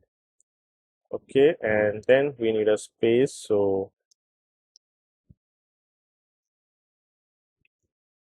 and after that we can just copy this code. Okay, this is COD, and here instead of code we will write amount. Let me save this file, and let's go and check in the browser whether we are okay something. Okay, we are getting this amount. Okay, but I don't see the currency code, so let's go back. Currency. Okay, currency code. Let's go to the browser, refresh the page. Now we are getting that INR. Okay, now let's add some styling for this main tag. So class name, that is going to be padding 6, BG Indigo 600. Then we need text gray 200, position absolute. Okay, absolute, and then we need left 0, top 0, and text SM. Okay, let's save this, go to the browser, refresh the page. Now as you can see, we are getting the amount here. Okay, so this is looking much better. So we have done the styling for this home page, and if I go inside this page, this is the product page, so we need to do some styling for this page, so that I'll do in the next video. Okay, so this is it for this video, and I'll see you in the next video. Hello friends, welcome back. So now let's do the styling for product page. So for that we need to go to Visual Studio Code, and inside this page, Shopify product.handle.js, we need to wrap everything in another div. Okay, so I'll just create one more div, and I'll paste it here. Okay, and then we need to add CSS classes. So class name, and that is going to be container, and max auto, padding will be 6, and in this div we need to add classes. So class name, that is going to be for medium device flex. For medium device, again we need items center, and let's move this title little down. So after this div we will add this title, and now wrap everything inside this another div. So I'll just create a div and wrap everything till button. Okay, and then we will style, we will give some classes to this div. So class name, that is going to be width full, height would be 64. For large device, width will be 96. For medium device it will be half. And okay, this CSS class, I need to cut this and I'll paste it here. Okay, we need this CSS class for this div, and for image let's add class. Okay, so height full, with full, rounded, medium, and we need the image to be object cover, max with large, MX auto.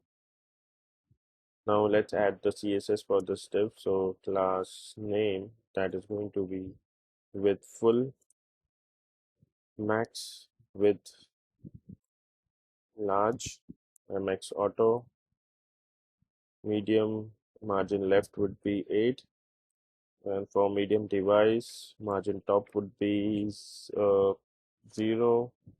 For medium device it will take half, okay, and this will be divide by this will add border to the children of this div, okay, and then we need space y2 and divide color will be gray 400. Okay, let's save this and let's check it in the browser. So let me refresh. So as you can see, we are getting this divider on every element, but we don't need on every element, so need to fix that. So let's go to Visual Studio Code. So we wrap this title and description in another div. So let me do that. Okay, and price and button should be in a separate div. So let's cut and I'll paste it here. Let's save this, and now if I go back, so as you can see, we are getting the separator here. Now let's style the h2 tag. So class name that is going to be text gray 700. It will be uppercase and text LG. Okay, let me save this, go back. Okay, now we are getting the title in uppercase. Okay, but I think this description should be below this and this price should be on the top. So let me move the description down and price we can move it up. So let me cut this and paste it here, and let me cut this out and paste it here. Let's save this, and now if I go back, as you can see the price is here. This looks much better. Now let's do the styling for the span. Okay, so class name that is going to be text gray 500, margin top will be 3, and then we can style the for description. Okay, so class name that is going to be margin y3, and then we can style the button. So class name that is going to be px8, py2, bg indigo 600, text white, text sm, font medium, then we have rounded. Okay, then hover will be bg indigo 500. Then we need to remove the focus and add our own focus. So outline none, then focus again will be bg hyphen indigo 500. Let's save this. Let's go to the browser. Now as you can see, this looks much better. Okay, if I scale down in mobile version, you can see this looks much better. Okay, and if this is in the desktop version, so it looks something like this. Okay, if I click, will be at the top. We have successfully styled the product page. So this is it for this video, and I'll see you in the next video. Till then, take care and bye bye. Hello friends, welcome back. Now let's do some styling for cart page. So let's go to Visual Studio Code, and inside cart.js we will do the stylings. Okay, so this is the wrapper div. Okay, so first we will add some common classes. So class name, and that is going to be container max auto, sorry, mx auto. Okay, mx auto, max width screen XL, and padding is going to be 6. And for h3 tag we will add classes. So class name that is going to be text XL uppercase. Okay, and now let's wrap the entire UL and this span and this button inside another div. So I'll take a div, I'll get this div, and I'll paste it here. Okay, and add the classes. So class name, that is going to be BG white, rounded, shadow LG, max auto, with full, max width 3XL, padding 8. Now let's add classes to UL. Class name, that is going to be border B, padding 2, divide Y, space Y, that is going to be 6. And now let's divide the price in their own span. Okay, so let's divide this. So let me close this span, and here I will add one more span. Okay, so this will be in another span, and here I will add the currency code as well. So checkout dot currency code. Okay, let me close this, add a space. Now let's add the styling for this span. So here I'll add class name, that is going to be uppercase. Font will be, I need a font bold, so font bold. And then let's add the styling for this button. So class name, that is going to be margin left 4, px8, py2, bg hyphen green hyphen 600.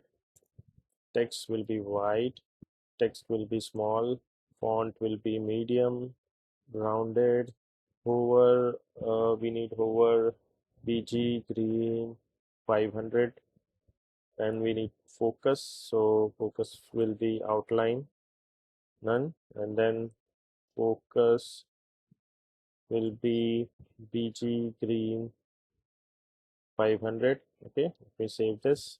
Now let's go to the li, okay, list item, and do some styling here. So class name, that is going to be for medium device flex, medium device items center, medium device justify between, py2 block. Okay, and now let's wrap this span in a div. So instead of span we will have a div, and then we need to add class name, that is going to be with full, md for medium device, width will be half, flex, and justify between. Okay, and then let's add this title inside of another div. So let me cut this, paste it out, and let's remove this, and then we will add a div. We will take this input inside another div. So let me cut this, paste it out, and for input we will add class. So class name, that is going to be with 20, text center, we need shadow, focus will be ring indigo 500, focus will have border hyphen indigo hyphen 500, then small device will have max width XS, small device will have text small, border will be gray hyphen 300, rounded MD. Okay, let's save this, and let's wrap this button, this two button inside a div. So div, and I'll cut this div and paste it here, and we will add class to this button. So let's remove this quantity, we don't require this, and here I will add a class. So class name, that is going to be px8, py2, bg, that is going to be indigo hyphen 600, text will be white, text small, font medium, rounded, over will be bg hyphen indigo hyphen 500, focus will be outline, none, focus will be bg hyphen indigo hyphen 500, and we need to copy the same class, and I'll paste it here, and but instead of indigo I will take red. Okay, this is to remove the item, so everything indigo will be red. Let me save this and let's go to the browser, refresh. So there should be some space. Okay, so let's add a space in the second button. So margin left 4. So now as you can see we are having a space, and here we need some margin top, I guess. So there should be a space. So let's go to Visual Studio Code, and inside this UL we need to add margin bottom 6. Let's save this, go back. So now as you can see we are getting a space. So I think this looks much better. Okay, so if I make it smaller in mobile version, how does it look? Okay, so it looks good. Okay, and in desktop version it looks like this. So we have successfully completed the cart page styling. So this is it for this video, and I'll see you in the next video. Till then, take care and bye bye. Hello friends, welcome back. So in this video we are going to deploy our website on Netlify, but before that you have to upload your site on GitHub. So I've already done that. You can visit my previous videos in which I have shown you how to uh, deploy your site on GitHub. Okay, the procedure is same, only you need to create a git ignore. Okay, and all the steps are same. So just create a git ignore file and add this in that, and then do the steps which I have shown in the first project. Okay, and upload the site on GitHub. So I've already uploaded the site on GitHub with the name JAMstack shop. Okay, now we need to deploy it on Shopify. So sorry, Netlify. So app.netlify.com, and then you need to click on new site from Git.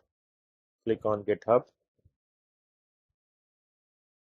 So now it is authorized, and this was the first project and this is the second project. So I'll just click on it. This is master, Gatsby build, public, everything is fine. Show advanced.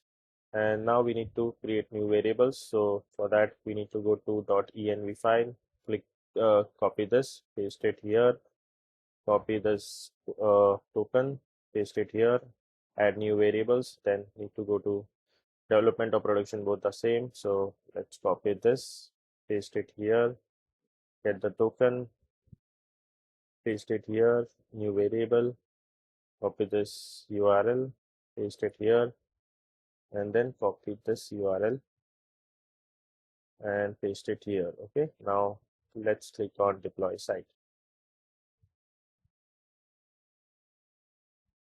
So now it is starting up. Okay, let's click here. So once that is done, we can preview the site.